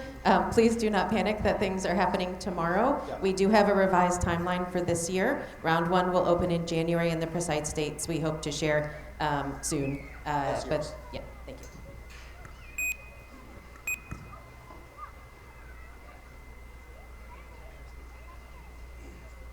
Do you mind? Hello. Hello. So I really respect that you're trying to solve many problems with one solution. You kind of listed out your 5 problems that you're trying to coalesce and address, right? I kind of feel like you're missing your bigger problem. You're losing students to charter schools because your schools are underperforming. How is closing good schools helping you retain students and not losing more? How does it not accelerate parents moving their kids to charter schools? How does it not accelerate losing local control of your school district? It does address those 5 problems in some fashion, but it does not address that if you were trying to retain students and have good schools, you would not close good schools. Yeah, so I would, the one thing I would say is there are school districts who will have, different student populations, different demographics, but have not our designation, state's designation, only higher performing schools, right? But they still have the financial challenges. So I understand how it can feel as though if you only do this to high performing schools, then somehow you're not going to create resources, or that it's not going to help the whole. But there are consolidations happening in Central Texas, in school districts that have historically been high performing, lots of wealth, lots of privilege, but they're still closing because they are not tied in the way that a lot of people think. But you're right that if you close a higher performing school, there is going to be that feeling as though that we're not supporting what we think is in the best interest of our kids. And my challenge and the juxtaposition on that is there are lots of schools right now the state has identified as not high performing. And those rooms are just as full as this room. There are families that love those schools and will do anything to keep those schools open. And they will tell you, like, Matthias, do whatever you can to keep it open or keep moving us in the right direction. But the reality is those students have different needs. And so in order for me to have the resources to provide those supports, I need more resources. I just need more funding. I need more, I need to address the inefficiencies in the system. So, So I don't disagree that we need more students, but we live in a city where there are less students, just to be honest. The birth rate, we have the data, the birth rate has, I'm sorry, that's not, the total denominator has decreased. That's the honest truth. Our position in the public education space in in the Austin area hasn't really shifted that much since maybe 15 years ago when you saw the big kind of influx of charter schools. We are all losing. Charter schools are closing now too. I'm not sure if that's well known, but there have been several in the Austin area that closed recently. And so I just want to be really, really clear. We are desperately trying to communicate that we as a school district believe that we offer the best public education experience in Austin, period. Secondly, I know that every student has a different need, and I need to have the ability to provide resources to meet those needs. I want to get students back from charters. I want to get students back from homeschool, which is a new thing. And we also know that vouchers are coming, right? They're going to be here before you know it. So And our argument is if we actually invest in the way that we should have been for years past, then those schools who are not good, right? I'm using your words, not my words, and they increase and we provide what we need for them, then students will come back, right? I mean, because we know that families make decisions based on the data they have. But there are incredible things happening in all of our schools. You know, I just want to say a D school, an F school, a C school, you know, there are reasons that are not the student's fault as to why we got there. It's the district's fault. And so that's why we don't kind of lean into that argument, because I'm really trying to make sure that we support the whole. It's the 70,000 students that have to get supported by the decisions we make. We're not moving. I wouldn't. Yeah, I don't agree with fertilization, but I understand that. Hi. I have more of a localized question for this neighborhood and this area, given that you're closing two neighborhood schools next to each other in Becker and Dawson, and a lot of us are going to be zoned to go to Galindo. So could someone here please clarify what the dual language situation at Galindo is? Our understanding is that current Dawson zoned and newly Galindo zoned families, both in the Galindo area and also the Becker zone, which was proposed to be moved to Galindo at the meeting earlier this week. We've been given the impression that after meeting with the folks at Dawson, that there's room for dual language at Galindo for families that are interested. But in contacting that school directly, they said they only have one-way education there. So please, would you please clarify if English speakers will be able to learn Spanish at Galindo Elementary School going forward? Yeah, thank you so much for asking that question. We have been planning for that bigger piece, right? We heard from the community they wanted to move together. That's been a lot of our focus. But your question is great because Galindo does have a dual language program. Our policy does allow, that is a wonderful thing. When we open up in rural Austin, any family, like in the past, if a school had been designated as a one-way, there wasn't a mechanism for families to be able to apply to those schools. There are now. And so during the Enroll Austin period, you will see all of the schools listed, right, that you can transfer into. It will become your new zone school, and so zone students will be able to participate in the program that school offers. So given the challenge that has been addressed at this meeting about retaining and hiring qualified bilingual teachers, can you guarantee that we will be able to access that program at Galindo? So guarantee is a strong word, but right after this, I'm going to go ahead and meet with the principal. I'll talk to the campus to make sure that we have a clear understanding. The way we're set up is with zoned, if you're zoned to that school, you can participate in the program in that school. Because you're already an existing dual language student. Can you just clarify there that we understood from speaking with the staff there that it was a one-way program? Can you just more directly comment on one-way versus two-way at Galindo specifically? Okay.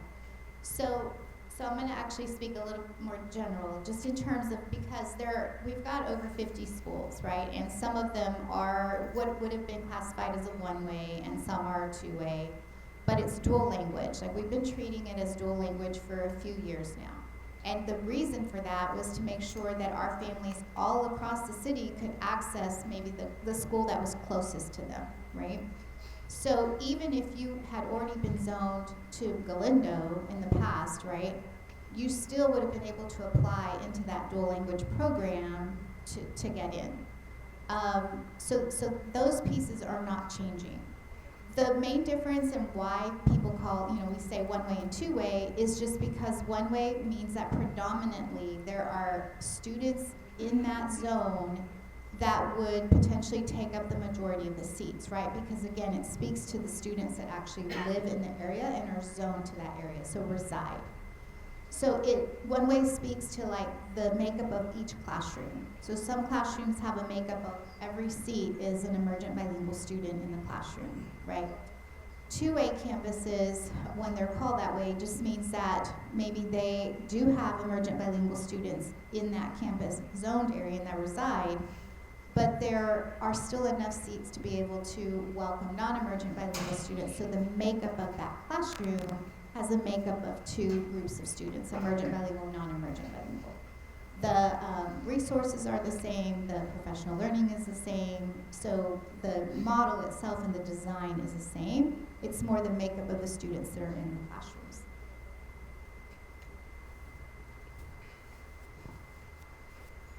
Hi, y'all. So I'm speaking as a parent. I'm also a district employee, so I just want to make sure. Sorry, I'm getting emotional. I really wasn't trying to. I need everybody to know that the dehumanizing language and extremely aggressive behavior does not reflect everybody here, and most certainly does not reflect the staff that is at this campus. Barrett, Jackie, Daniela, they're the reason I bring my child here.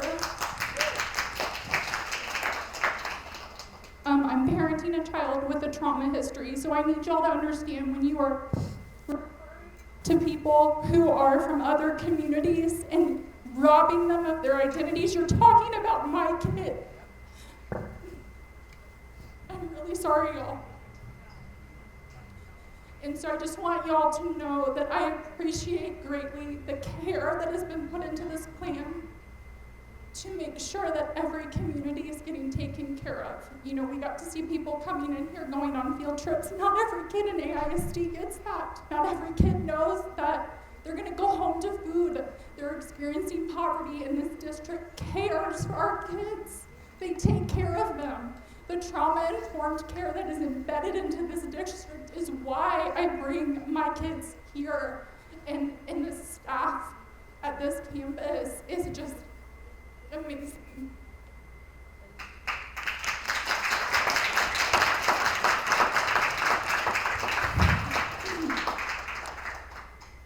I would love to just encourage the district to make sure that we are really taking care to be mindful of kids who are experiencing trauma.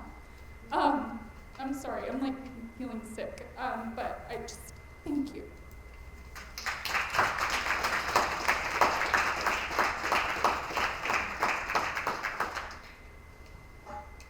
I want to thank you for saying that, and I would love to walk out with you.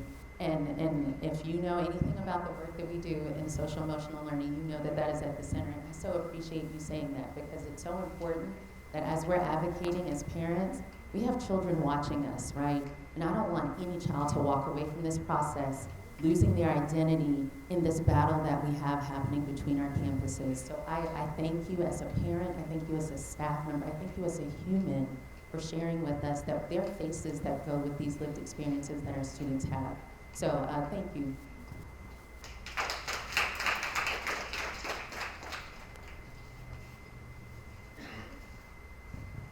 Hi, my name is Don Hogan. I'm named after my grandfather, Donato Rivera. His wife, Luis Garcia, was one of 13, there's the oldest of 13 children. I grew up visiting my grandparents and hearing Spanish spoken to their siblings, and to my great aunts and my great uncles. But growing up, it was normal, because to me that I was not a Spanish speaker, because I just knew that my grandparents just chose not to teach their children Spanish. It was just a normal fact of life. It wasn't until visiting Becker that I was given the vocabulary and hearing for the first time the word language oppression that it clicked. And visiting as the kindergarten orientation of like, hey, what are we going to visit schools? That I'm sobbing in the library after hearing that and feeling the gift that I get to give my children that I'm unable to give myself. That is what language immersion brings to their education. That is the importance that I come as a non-emergent individual.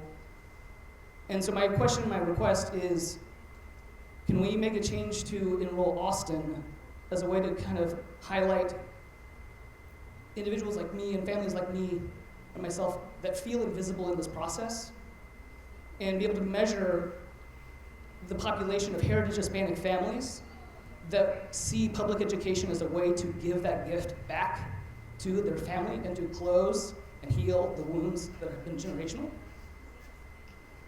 And that way,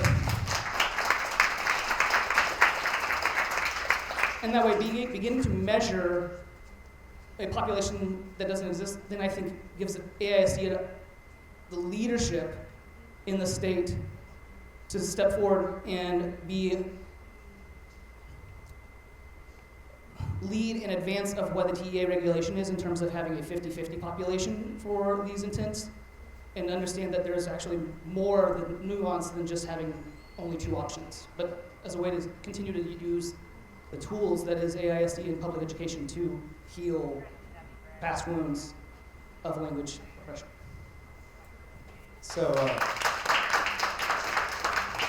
that comment gives me chills, and my experience is very similar to you. I grew up in Austin. My parents spoke Spanish. I knew well, but I wasn't fluent. All through elementary school, middle school, and high school by Matt. If you run into people at a bar that knew me in high school, they'll say, "Oh, you know Matt?" And I kind of gave up who I was. I'm Matthias Sigger III, but I just went by Matt. And so my daughters went to Sunset Valley. Most people don't know that. They went to Sunset Valley to do exactly what you all are doing here. And I am part of that community and understand how valuable it is. I talk about students in the SNIC and being bilingual as a superpower, and I believe it. And so I just want you to know that I recognize that is an opportunity of growth for us. Right now, we haven't been able to work on the important stuff because we've been so hammered with the urgent. That's just the honest truth. Like the TA agreed order, the budget, the changes from the legislative sessions, the accountability. But I'm desperately trying to get us out of these periods of disruption so that we can grow and thrive, and then make decisions that impact all of our kids and our families in the way that you're suggesting, because that's where I want to go. That's where we collectively want to go. It's just there's only so much we can tackle at any given point, and we have to get through these moments. So thank you for saying that. I very much appreciate it. And that's kind of one of the things that we're trying to do as we move forward, honestly. Thank you.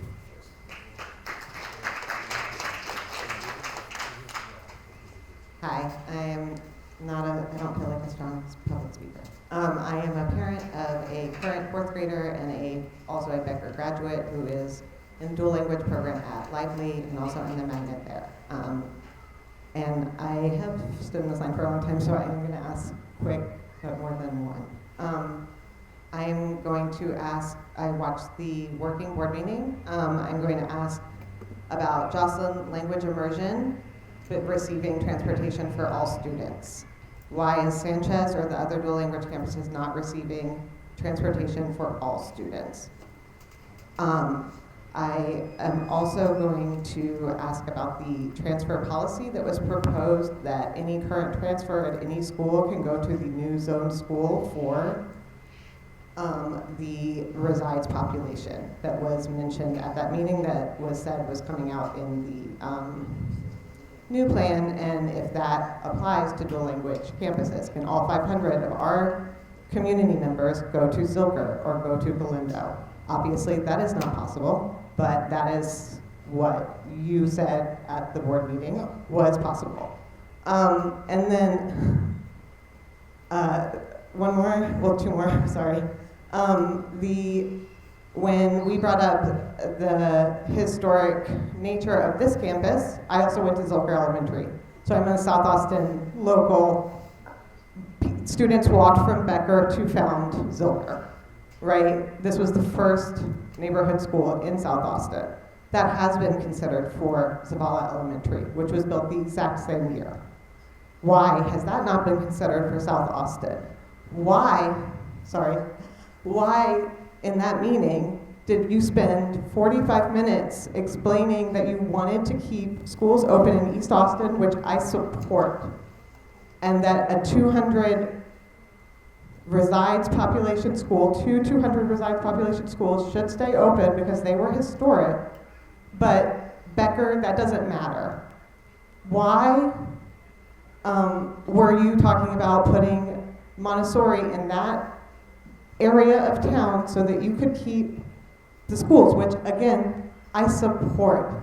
Why is that not considered when you are adversely affecting one neighborhood with Dawson and Becker both closing within a mile of each other. So we are hearing you. I think as a community, we agree with the guiding principles of the plan. And at every turn, you're saying, oh, except for Becker, you can cross a highway, you can cross a river, you can have your neighborhood unreasonably impacted by closing two schools that are right next to each other. Your historic school won't be given a pass for only having 175 reside students, which is very close to 200 or less, which is projected at Zavala, because why? And then I have an actual specific question that I would really like to ask. But you can answer these first, and then I will. That's a four-part question. Some of them are very different, so I'm trying Yes. I want to make sure I capture. And you might not be able to answer them all now. I wanted them to be said out loud and considered. Yeah, I appreciate that. So on the transfers, we have the clarity. We will make sure that gets communicated out. I can spend time on it now, but we're making adjustments and refining. You heard us talk about why we believe there's space and kind of what we've seen historically. So yes, we're still committed that if there are students that want to continue on to Sanchez, they'll have that ability. The question around historical buildings, I'm assuming you're talking about Blackshear and Zavala. That's my assumption.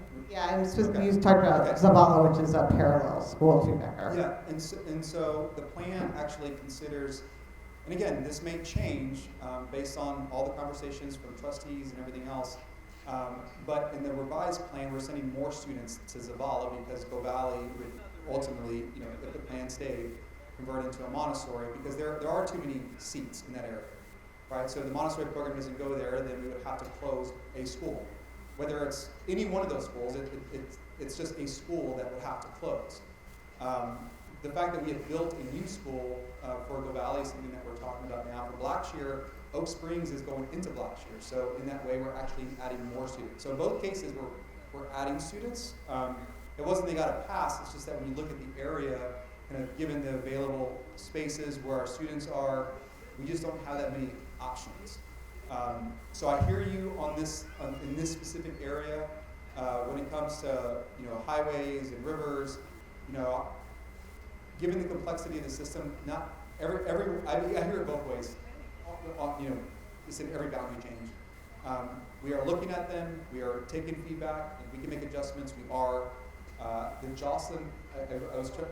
It said that they would get transportation for all students to Jocelyn and to Go Valley, and Jocelyn as the immersion, as an immersion to language. Also, why can't we be an immersion to language? So that's a different question. Right, you don't have to answer that. Yeah, that's a different question, probably a longer conversation. So the Montessori program already has district-wide transportation. So it's not a change. Now, for Jocelyn, that's one of the things that's come up. It's been talked about. The plan will still evolve. We are looking at that. We understand the impact that has. When it comes to the 4 wall-to-walls, we are adding capacity. So as a district, we want to add seats in the wall-to-wall language program. There's 650 seats being added net between the 4, which I think is going to help our overall kind of support of wall-to-wall dual language. And then what we said is we're going to add transportation to ensure that the emergent bilingual students who may not feel like they have access to the school keep access. So we're not going to necessarily expand the attendance boundary beyond the current attendance boundary. What we're saying is you're already coming here, this is your home, we want you to see yourself in the school. Let's go ahead and continue the transportation routes that we already have in place, being kind of a budget neutral kind of line item. But again, some of that may change, but I just want to share with you the thought process. Yeah, I think that thought process makes a lot of sense. You're also telling Becker that our students should see Sanchez as our home school. And we're more than 3 miles away across from a highway. And so even if we are not emergent bilingual students, at least during transition, it feels reasonable to offer transportation to our campus. And that's all. I just want to say that you don't have to respond or say it's something possible. we've heard that. I think the challenge, we've heard that. We are kind of looking at all of the transportation routes, how we provide support during periods of transition. What I don't want to communicate is that we'll be able to kind of continue things on in perpetuity. But I also want to acknowledge that for this period of time, as we transition students and as communities come together, we build new school communities, we have to make accommodations, and I have that authority. I mean, it's just there are lots of families that are spread out all over the city, so I just have to think through kind of what could be considered. And we are looking at it. Sorry, everybody. This was just my last one because it hasn't been addressed. My daughter and my son and myself before them go to Dougherty Arts after school care. I went there as a child. They go there as a child. Right now, we have van transportation from Becker that they take a van free, and Zilker has a school bus that is provided by the district.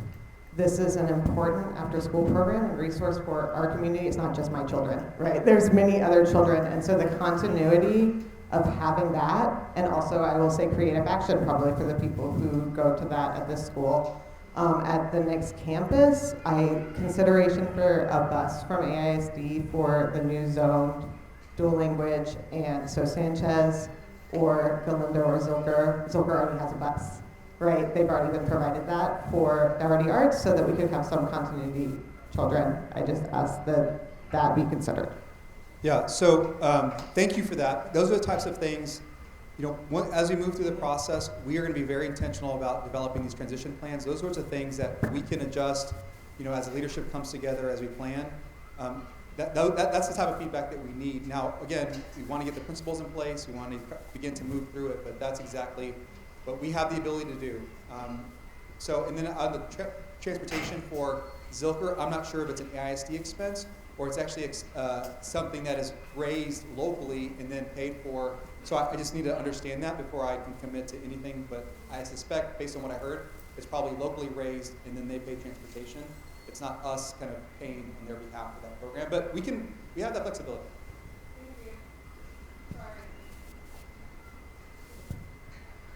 All right. So let me first say, I understand the incredibly difficult situation you, superintendent, and the board has been put in. This is by the state, right? I understand that. And I know the motivation for the consolidation plan was budgetary, right? Like budget shortfalls. But my concern is really long term for AISD, right? The rates of attrition, it's been dropping off. It's been dropping off, and I'm concerned that this plan is going to have a much higher rate of attrition. I haven't seen any modeling for that in anywhere. I know there's modeling data based on previous school consolidation plans, in other areas. That just, I haven't seen it anywhere in this plan. And just for this community right here, I know there's surveys that have gone out. There's 30% of families considering alternatives to AISD schools. And a lot of that's motivated by anxiety. A lot of this is motivated by the plan. So can you speak to projected attrition rates for AISD and how you guys are going to win back trust in families here after this plan is put in place, or whatever happens, or post decisions? So I want to acknowledge that there's going to be a disruption, and I always want families to do what's best for their student, period. I also want to acknowledge that, we are trying to desperately get on the other end of this where families are welcomed or see themselves in our schools, which isn't happen necessarily at many of our schools because we see the transfer out rates, right? They're choosing to leave either that school or go to a charter school or to go to wherever they would like. And regarding a plan, as far as what we expect to occur, I've looked at what has happened here in 2019. Unfortunately, what happened in 2019 is we went through a consolidation process, and then 3 months later, the pandemic happened. So there was so much student movement that it kind of overwhelmed any kind of understanding of what was happening locally, if that makes any sense. Because, we had students just completely unenrolled because of the masks that we were requiring in our schools. We had lots of that happen, so I can't look at that as a reasonable data point to apply here. I look at other school districts. San Antonio went through it, Richardson went through it. They saw a slight decrease as a district. Now, when it comes to campus by campus, it could increase. What I also worry about is I've had experiences in the past. I say this because it's a lived experience that I had with the community, and it was a letter saying 80% are going to leave. And then we go through the process, we work together, we build it together, and the number is very different. So I believe, for modeling purposes, You know, I would say 15 to 25% kind of in the short term is probably a higher number. It'll settle in, and then after 18 months, it'll kind of tend to come back. And then also, you know, what does that look like? We know lots of families anchor themselves into the high school, like, kind of experience that we have in Austin ISD, which we love. We're so excited. We have incredible high schools. And so there are shifts, but then we often see families come back. So we are modeling it. Our budget has our trustees have asked me for it. I'm doing a sensitivity analysis around if we lose 5%, 10% of that localized student population, if we lose elsewhere in the district, what does that look like? But I also want to communicate that there are lots of families who I think, based on some of these changes, are actually going to come back into Austin ISD. And we have heard that as well. So that is what makes it complex. We are making those sensitivity analysis available to our trustees, but that's why I can't tell you for certain, oh, you know, we're going to lose 10%, or 5%, or that we're going to grow. But we are showing that analysis. Okay, and then, so a follow-up question specifically for the parents here, right? Because I know you guys are probably all feeling the same anxiety that we are, right? Like, as pointed out, I think Joe pointed out earlier, like the numbers just don't add up. Like the amount of dual language seats that are available for Becker students, like going, you know, like there's a shortfall in seats. I think it's like 10% of dual language kids. Like right now, that's a very opaque process right now. We don't really understand how it's going to shake out, timelines, things like that. Like we have to make plans for our kids for next year. You know, if Becker closes, you know, I hope it doesn't, but if we have to plan, like what does that look like? You know, like can you give us some guarantees on deadlines and things like that so we can make plans? Yeah, so I'm very close to all this work. The transition plans are a big part of this. Regarding milestones of everything from the principal being hired, when we're going to communicate transportation. It sounds like what you want before any of that is assurances based on kind of the flexibility we know that each campus has, that the campus that we're saying will welcome your students can indeed fit your students, right? It sounds like the way that originally released was because we were using permanent capacity as the kind of underlying denominator. It feels as though when you go through the calculation that you're going to exceed 100% utilization, right? That's the main root of it. So again, there are things that we observe in student movement. The 100% assumption is not one that we often see. I'm just going to say that because families just choose to do different things year over year. Secondly, you know, portables are meant to be short-term solutions. We as a district have leaned into them and made them permanent. Some of the most expensive spaces we have in Austin ISD, we have over 480 portables like at this moment, representing about 800,000 square feet, or effectively 2 Bowie high schools. And so we, over time, need to shed ourselves of that very expensive space, but in short-term kind of relief situations, they can be used. You use them here, they're used out throughout the district. And that is part of what gives that flexibility at those schools because they exist right now. Now, over time, once this stabilizes, they need to go. And, you know, we can't, our newest portable is 30 years old. You know, that's just, so what we need to do, and I'm going to commit to doing that, is be hyper-precise on how the numbers work for these communities that are making that transition and what we're relying on to share and understand that, yes, the families and students fit, even with transfers. That's why we've been comfortable enough to say with transfers. But you haven't been able to see that because of how we're using the space and the walkthroughs that the staff is doing. They're walking through each campus and saying, hey, this is how it works. We can make it work. This is our path forward. That's what we owe you. That's what we owe the communities. And we can get that out before the vote. Because we've been working through it. We have. Okay, please do, because you guys are at risk of losing a lot of families. Great families. I appreciate that comment. That's something I can build on. I've been thinking about this a lot because I've been hearing this attrition, this go to charter, this go to private as an option as these changes happen. And I don't like it because these campuses, these communities are successful also because of you.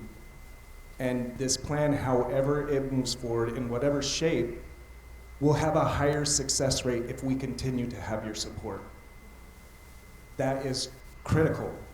We need your continued support. So as you're weighing your options, leaving public education only makes this more difficult.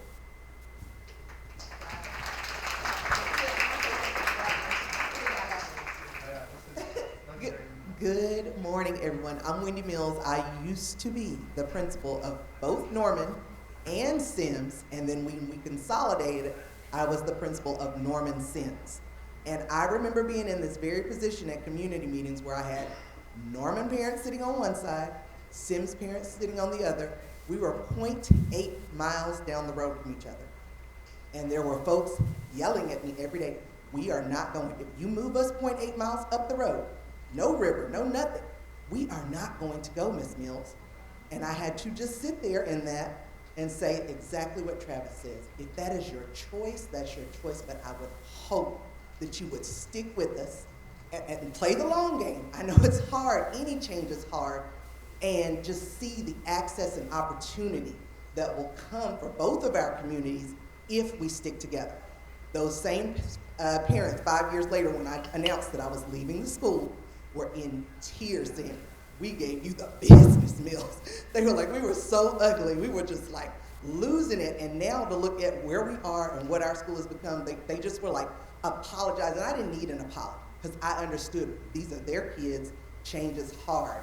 But they said if we could have seen 5 years down the line what we have now versus where we were sitting in these seats at 6 o'clock, 7 o'clock, many nights holding our posters, rallying, going down to the old HQ headquarters building on East 6th Street, just yelling and screaming and kicking and fighting, only to realize that at the end of all of this, it was sweet. I mean, newer facility, we had a building, Sims was very much like this. I mean, every time we tried to plan a graduation, an event for our parents, we were just so overcrowded and overrun, and when they got there and the doors open, I still have a video of my teachers and families when we got to go into that new building the first time. I think it kind of hit that this was the access and opportunity they were trying to provide for both of those communities. Was it hard? Absolutely. But I do just want to say thank you, Travis, for saying that, because I had to be bold enough to just, I don't want to say beg, but just plead to hang in there with your community. It gets better with y'all, through y'all. So that's just my encouragement. I've been there, and I will continue to be here to support in this time. It's different. That's what I'm saying. I'm saying that even with that, even with only being 0.8 miles, there was just this real resistance to the change. So we understand. It's different. The bigger question I'm saying, the bigger comment I'm saying is just, I just appreciate him saying, let's just try to preserve the communities that we have to stay in this. I don't think, that's not, Travis and I don't work that way. That's not how we work. That's not how we work. He would be employed if I wasn't here either way. I mean, so let's be clear. That's not how. Is it what you're about to say? We have a hard stop from about 11 minutes. And these 10 minutes. And these friends have been very patient. My role is equity of voice, so I get to be that person to remind us about that. So I want you to have your space. So I have a couple of fears, and I have another statement, and then I want to ask a friend of mine, but I didn't bring my readers to read something from another thing. So my big fears is, I have an asthmatic kid. We're moving to San Jose. It's right next to a highway. I have a professional painter in my life, and you're really not supposed to put schools and things right next to a highway. So I have a fear for the kids that are there right now. I fear for their health, in the future. I also have been part of communities, AISD. I am a community advocate on the east side, and I've been part of some of these conversations, and from what I've taken back at the after the fact conversations, sometimes I felt like AISD was put off from having us there, and they were just having us as part of the conversation, just to have the conversation. And then they wanted to get done as soon as possible about hearing the community feedback, and that's just how I felt with it. I love it here. I love the principal. I love our teachers. I hope you're able to retain all the teachers, even though some of them don't know what, just like the people that are in their SNAP, they don't know what their future holds from them. Another concern of mine is, you said your rapport in implementing plans. This feels like a rushed plan, and I have a fear that the implementation will not be done well. And this is, all these years are just you know, just are very important for all of our growing minds, all of our growing friends. That being said, I just wanted to say some of my fears. I want to ask my friend Joe if he could read something for me. I don't have my readers on me, getting older. Yeah, the student population, Becker, I'm reading this, but if it says anything crazy, it's not on me. Yeah. The student population of Becker and Sanchez are different. How will the district ensure the dual language program continues to equitably serve the students who speak Spanish at home, while also integrating a high number of English-dominant students? What ongoing support will be provided to retain Sanchez teachers to teach larger groups of English-dominant students in the dual language program? In this transition, there's a strong and valid focus on honoring and protecting the Sanchez community. At the same time, Becker is closing, and there are teachers and staff with more than a decade of service, deep relationships with students and families, and meaningful school identities. What concrete steps will the district take to ensure that Becker teachers and staff joining Sanchez are equally respected, valued, and supported, preventing any of us versus them dynamic, and building a single unified community from the start? So I want to, oh, I'm sorry. Well, I mean, we're running really tight now. We heard it.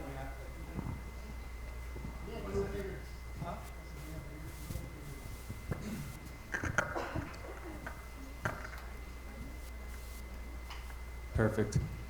Good morning. Thank you guys so much for staying late. That's awesome of all of you. Greg Hayes. So Becker is an awesome school. It's diverse. That's proven through all the transfers that come here. There's a smaller percentage of zoned students that also go to Becker. So what I would like to do now is actually take off the dual language hat and put on my hat, which is a zoned student to Becker. In a lot of the examples and the solutions that have come up, we hope that Becker stays. But in the event that we can't find a solution that Becker stays, the closest school to the Becker zoned community is Zilker. It's the school where we share playgrounds with the other kids. It's the school that is closest enough for us to bike to walk to. Galindo is much, much further away. And I start getting really nervous that in the noise and in the dual language conversation, we miss the second part of your plan, which is very, very good, which is let's create good local schools for our kids and for our neighborhoods, which is very important to the people that live here. So I'm sorry that Dr. French isn't here to hear that. If you guys could scribe that and pass it on, that'd be awesome. Thank you. So that is a big area of focus for us. I just want you to know we're on top of that. We understand it. We're fine. I hear you. I see you. Hi, everyone. I'm Andrea. I have a second-year-old daughter here at Becker, and this is our second year here. So we're still relatively new to the AISD. Given AISD's ongoing budget deficit and these proposed school consolidation plans, which the district has also said that's intended to, one of the goals is to improve the state testing performance.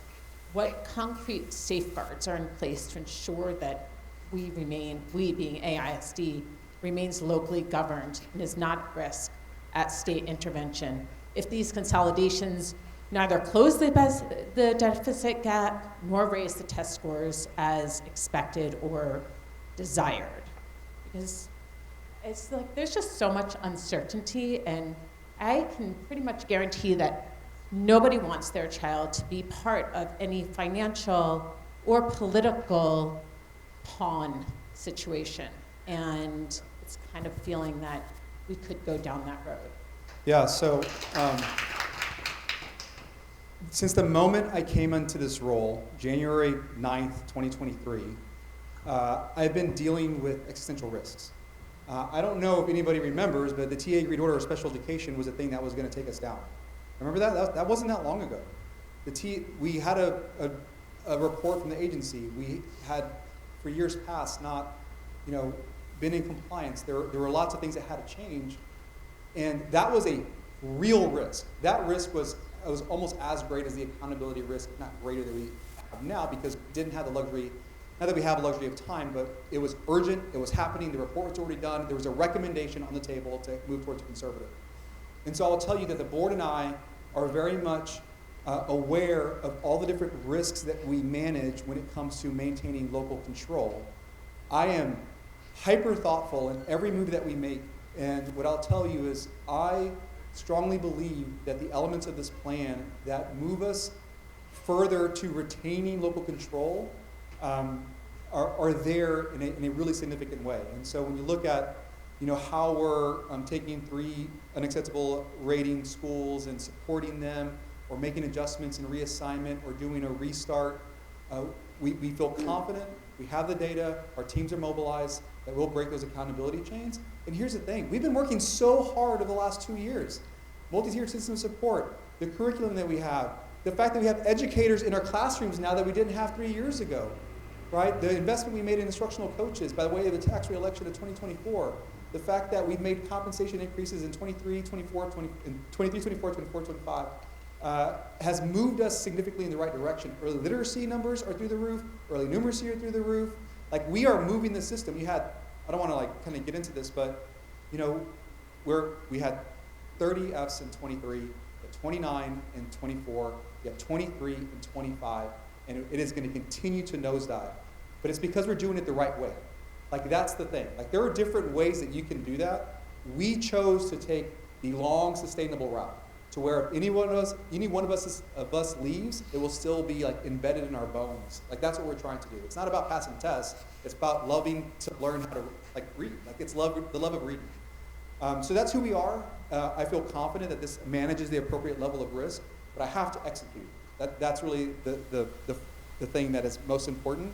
And I would hope that the community sees what we've been able to do around special education. That was a huge risk over the last 2 years that we've been managing day in and day out. Our staff, our principals, the entire system aligned to address that, and we are on the back end of that. So anyway, I just wanted to share that with you. I feel confident this moves in the right direction, but again, nothing is for certain, especially in the political realm that we live in. But we are thinking about that continuously at every turn. I'll try to be brief. I have one ask and a couple of questions. I did not grow up in the States or AISD or anything. The first time that I went to the website was when my daughter was 3 years old. I tried to understand what to do to give my daughter the gift of Spanish, and to just make sure that she went to a place where Spanish was valued. So I understood that I had to transfer from my son's school, which is Pleasant Hill. I understand that I had 2 choices, and I tried to make my life easy, and my first choice was Menchaca because it was very close to my clinic where I work, and the second was Becker, even though in my heart I wanted to go to Becker first, but because I like to make my life easy, I put Menchaca #1. On the day of the transfer, Menchaca didn't open up for us, and Becker did, and that was a blessing because we had a lot of friends coming here already, and in the bottom of my heart, I wanted to come here. So I want to say my ask is that whatever we do and wherever we go, we make sure that the dual language is respected and is supported, because we came here hoping that her Spanish improved. When she was born, everybody in the house spoke Spanish to her. My husband's first language is English. And then a linguistic friend of ours, that SATI linguist, said, that's wrong. She's going to pick up the bad phonetics from your husband's Spanish, so she should speak. Everybody should speak to her in their native tongue. So then we switched, but then she didn't speak Spanish. She didn't want to speak Spanish, even though she understood everything. Then we come to Becker for kinder, and all of a sudden she starts speaking more Spanish, and she's in love with the language, and she respects the language, and she has pride for the language. And I don't think any curriculum or any building can give kids that. And I have a fear because I've heard a rumor that the state wants to do away with dual language and Spanish in schools in general. And that makes me very fearful. And my ask for you guys is to just fight for Spanish as much as you can, so we can continue to give our kids this gift, so they're proficient in whatever they go in life they can be proud of. She could have spoke Spanish maybe, but the love and respect that now she shows for Spanish, I think is because of the people in this school. It's nothing about this particular building, it's because of everybody here. So 1, if we can continue that legacy, that'd be great. And 2, if we can transplant everybody here, or at least support everybody here that wants to go to the next school that we go to, that'd be great. That's the ask. And the question is, say we go to Sanchez as an elementary non-zone school, we will be zoned because where we lived at to a middle school that doesn't have Spanish or a strong, solid program for Spanish. What are the plans of the district, and where do I go from here? What happens when she finishes elementary and we go to a middle school for a good Spanish program? How do we go about that? Yeah, so that's where we're back to alignment matters, right? Because there are experiences right now where it does terminate. Here, No, absolutely. So you're not going to see it come out in the plan right now, but we are having conversations behind the scenes about what do feeders look like for. So we do know we've got 13 middle schools right now. It's not every single middle school that offers dual language. We know the ones in the area that do, right? So Lively does and Paredes does. So we're still having those conversations about, are we going to create feeders for the non-zone? Like, what does that look like? But I don't have an answer for you yet. It's on our mind, though. Okay, and what support and what resources will Sanchez, if we'll decide to go there, will have for the Spanish dual language? Yes, so great thing is that Sanchez has a robust dual language program already, right? So they're resourced as well. What part of the transition plan will be if this vote, if there's a yes vote for this plan, for any of the plan or pieces, there'll be a transition. We heard Stacia talk about the bridge.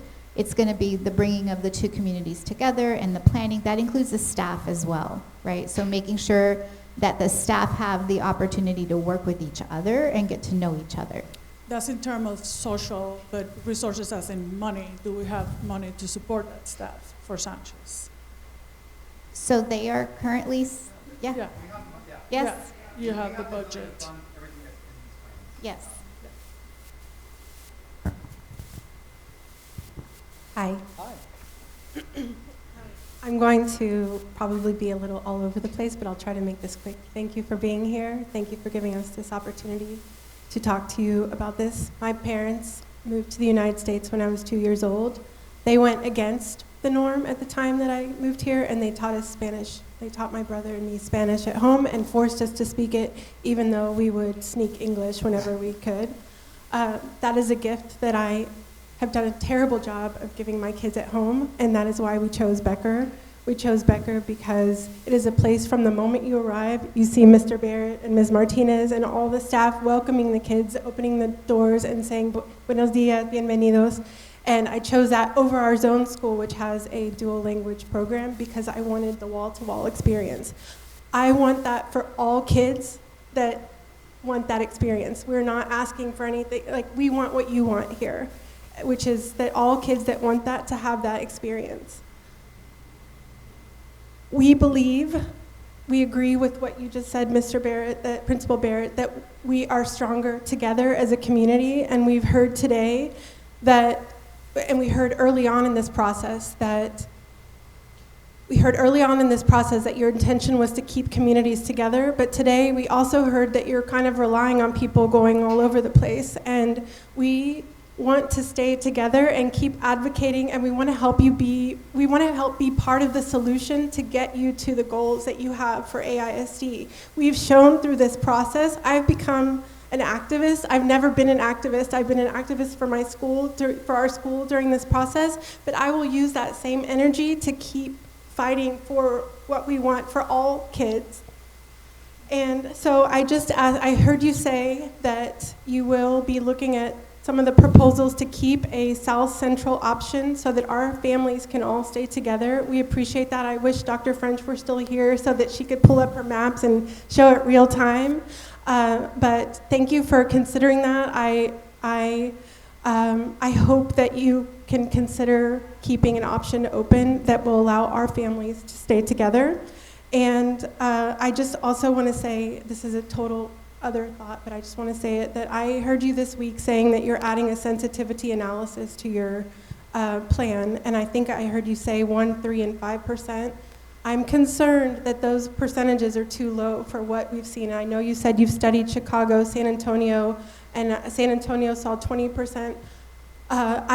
From my day job, not as an activist, I know that it's a lot harder, it costs a lot more to win back students than it is to keep students here.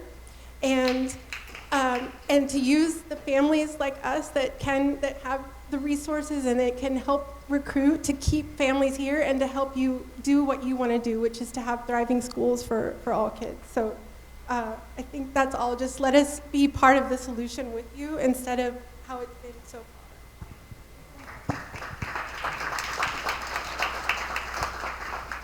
Thank you so much for all the work y'all have done. I know it's really hard and you can't make everyone happy.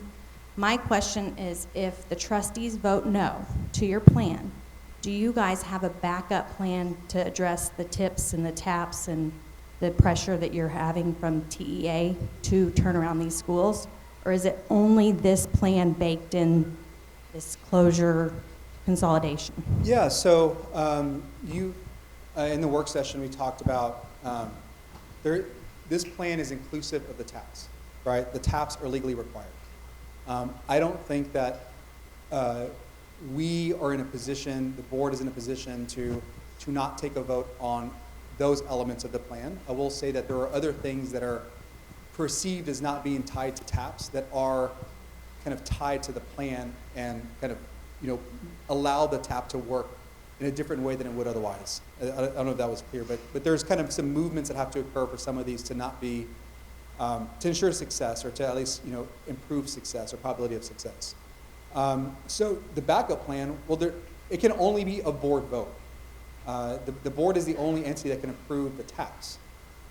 You're asking about, I think specifically, a breakup of the vote, right? That's kind of like probably.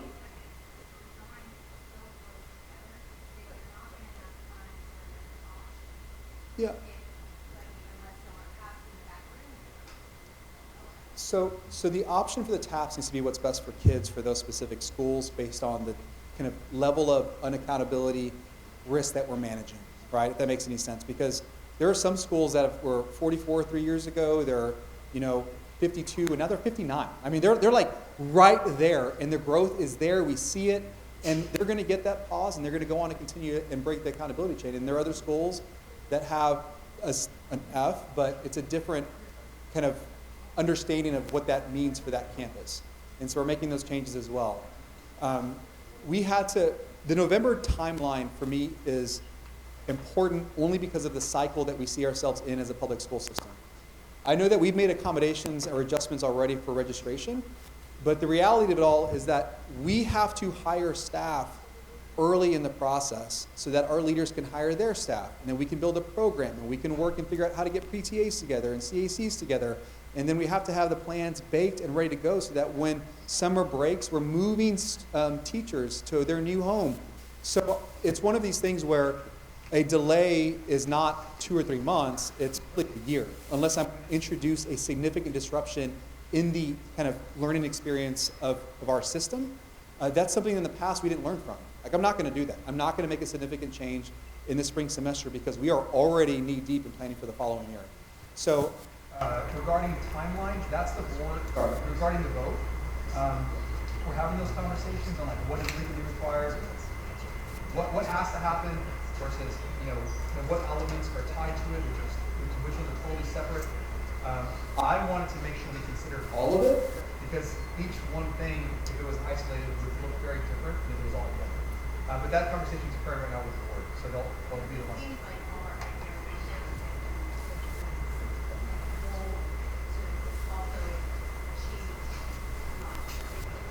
So,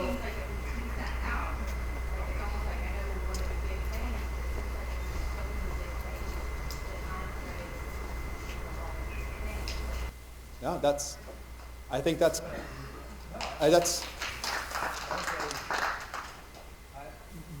you hit the nail on the head. That's exactly, I mean, I appreciate you laughing at that, but that's exactly right. But we've demonstrated the last 2.5 years that we can do very, very difficult things. I know that it doesn't, maybe it's not always visible, but there have been countless hours and multiple efforts to get to this point. We are not flat-footed. We are very prepared and well-positioned to move forward. Yes, there are other things that we have to manage. Everything adds risk or takes risk away. So as it gets pulled away, if that were the case, then I would argue that there's probably going to be more risk on the back end of it. The risk of delay is pretty significant as a whole, Could you make adjustments? Could a couple things move? Yes, but I would say kind of critical mass of what the plan is really needs to be kept intact if you're really going to mitigate risk downstream. If not, you're going to wait a year, and then who knows what happens that year. I know what will happen is our deficit will continue to grow. Ms. Wilson, we need to go ahead and cut this off. I know they have some place to be, but not only that, we have staff that need to get back into this space and kids coming very soon. I would love it if you would grab a couple of chairs and lean them against the wall out back. We'll stack them into the shipping container later, but thank you so much. I appreciate it.